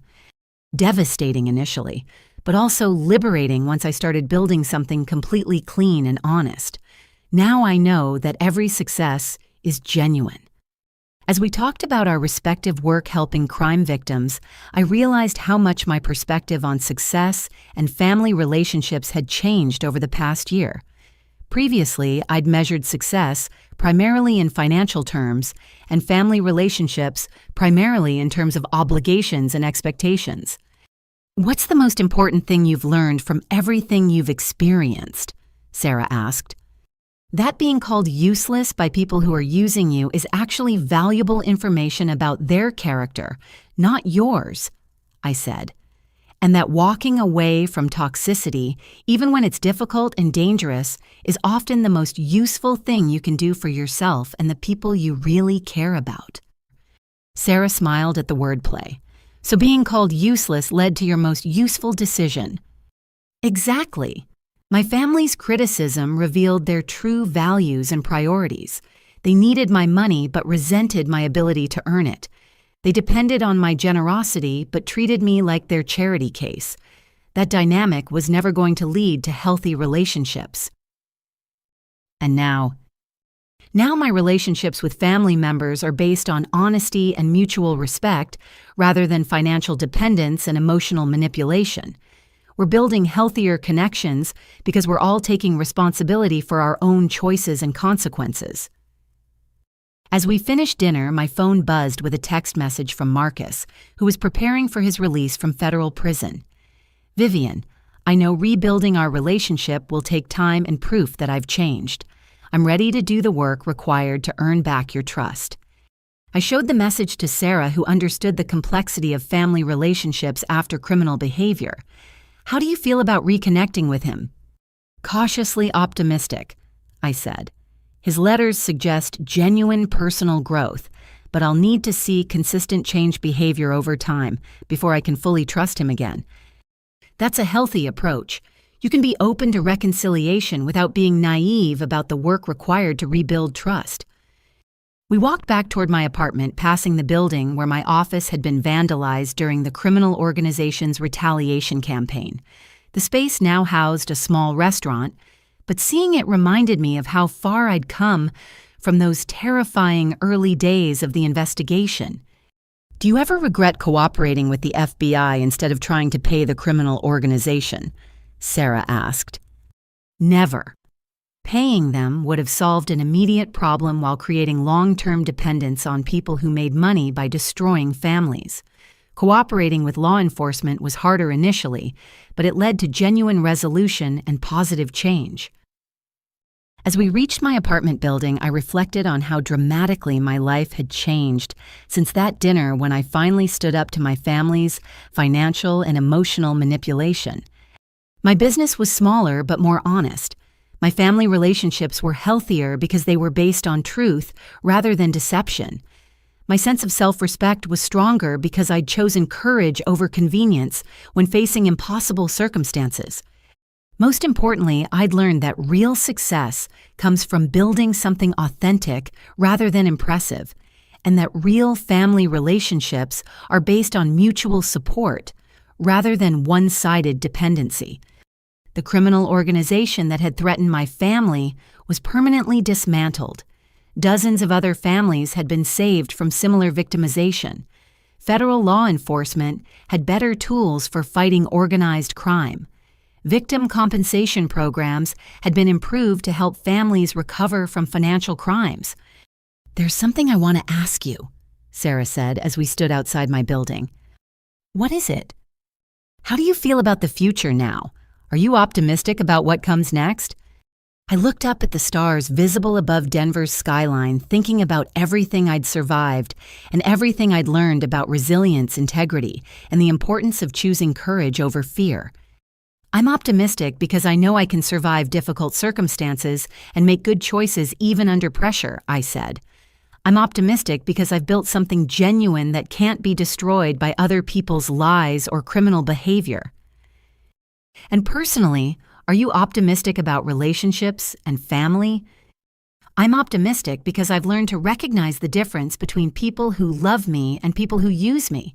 That knowledge makes it possible to build authentic relationships based on mutual respect rather than financial or emotional dependency. As I prepared to go inside, I thought about how to end this story in a way that would inspire other people facing similar situations to choose courage over submission to criminal demands. "Sarah, if you met someone whose family was being targeted by criminals for money they didn't owe, what would you tell them?" She considered the question carefully. "I'd tell them that submitting to criminal demands might solve immediate problems, but it creates long-term vulnerability to additional extortion and manipulation. I'd tell them that fighting back through legal channels is harder initially, but leads to genuine resolution and protection." "What else?" "I'd tell them that discovering family members are criminals is devastating, but it's also an opportunity to build healthier relationships based on honesty rather than deception. And I'd tell them that being called useless by people who are using you is valuable information that can guide you toward better choices." I realized that our conversation had provided the perfect ending for my story, one that emphasized the lessons I'd learned and the hope I felt for families facing similar situations. As I headed inside to call Jennifer and Patricia with updates about my business and my life, I felt grateful for the journey that had brought me to this point. The year that had begun with criminal threats and family betrayal had ended with authentic success, healthy relationships, and the knowledge that I was strong enough to survive anything. The dinner where my parents had called me useless felt like a lifetime ago, but I remembered it clearly because it had been the moment I stopped accepting their version of reality and started fighting for my own truth. That fight had been the most useful thing I'd ever done, not just for myself, but for everyone who had been helped by my family's cooperation with law enforcement and our commitment to building something honest from the wreckage of criminal deception. For anyone facing similar situations, my message would be simple: trust yourself, fight back, choose courage over convenience, build something authentic rather than impressive, and remember that being called useless by people who are using you is often the first step toward discovering your true value and potential. Thank you for following my journey through this difficult but ultimately transformative experience. I hope my story inspires you to recognize your own strength and make choices based on your values rather than other people's expectations or demands. If this story resonated with you, I'd love to hear about your own experiences with family challenges, financial difficulties, or situations where you had to choose between safety and integrity. Have you ever been in a situation where standing up for yourself felt dangerous but ultimately proved to be the right choice? How do you think families can better protect themselves from financial manipulation or criminal targeting? Please share this story with anyone who might benefit from hearing about the power of cooperation over submission when facing criminal threats. Like this content if it provided value to you, and subscribe for more stories about people who found strength in impossible circumstances. Remember, you have more courage than you realize, more options than criminals want you to know about, and more value than anyone who calls you useless could ever understand. Until next time, choose courage, choose truth, and choose to fight for the life you deserve.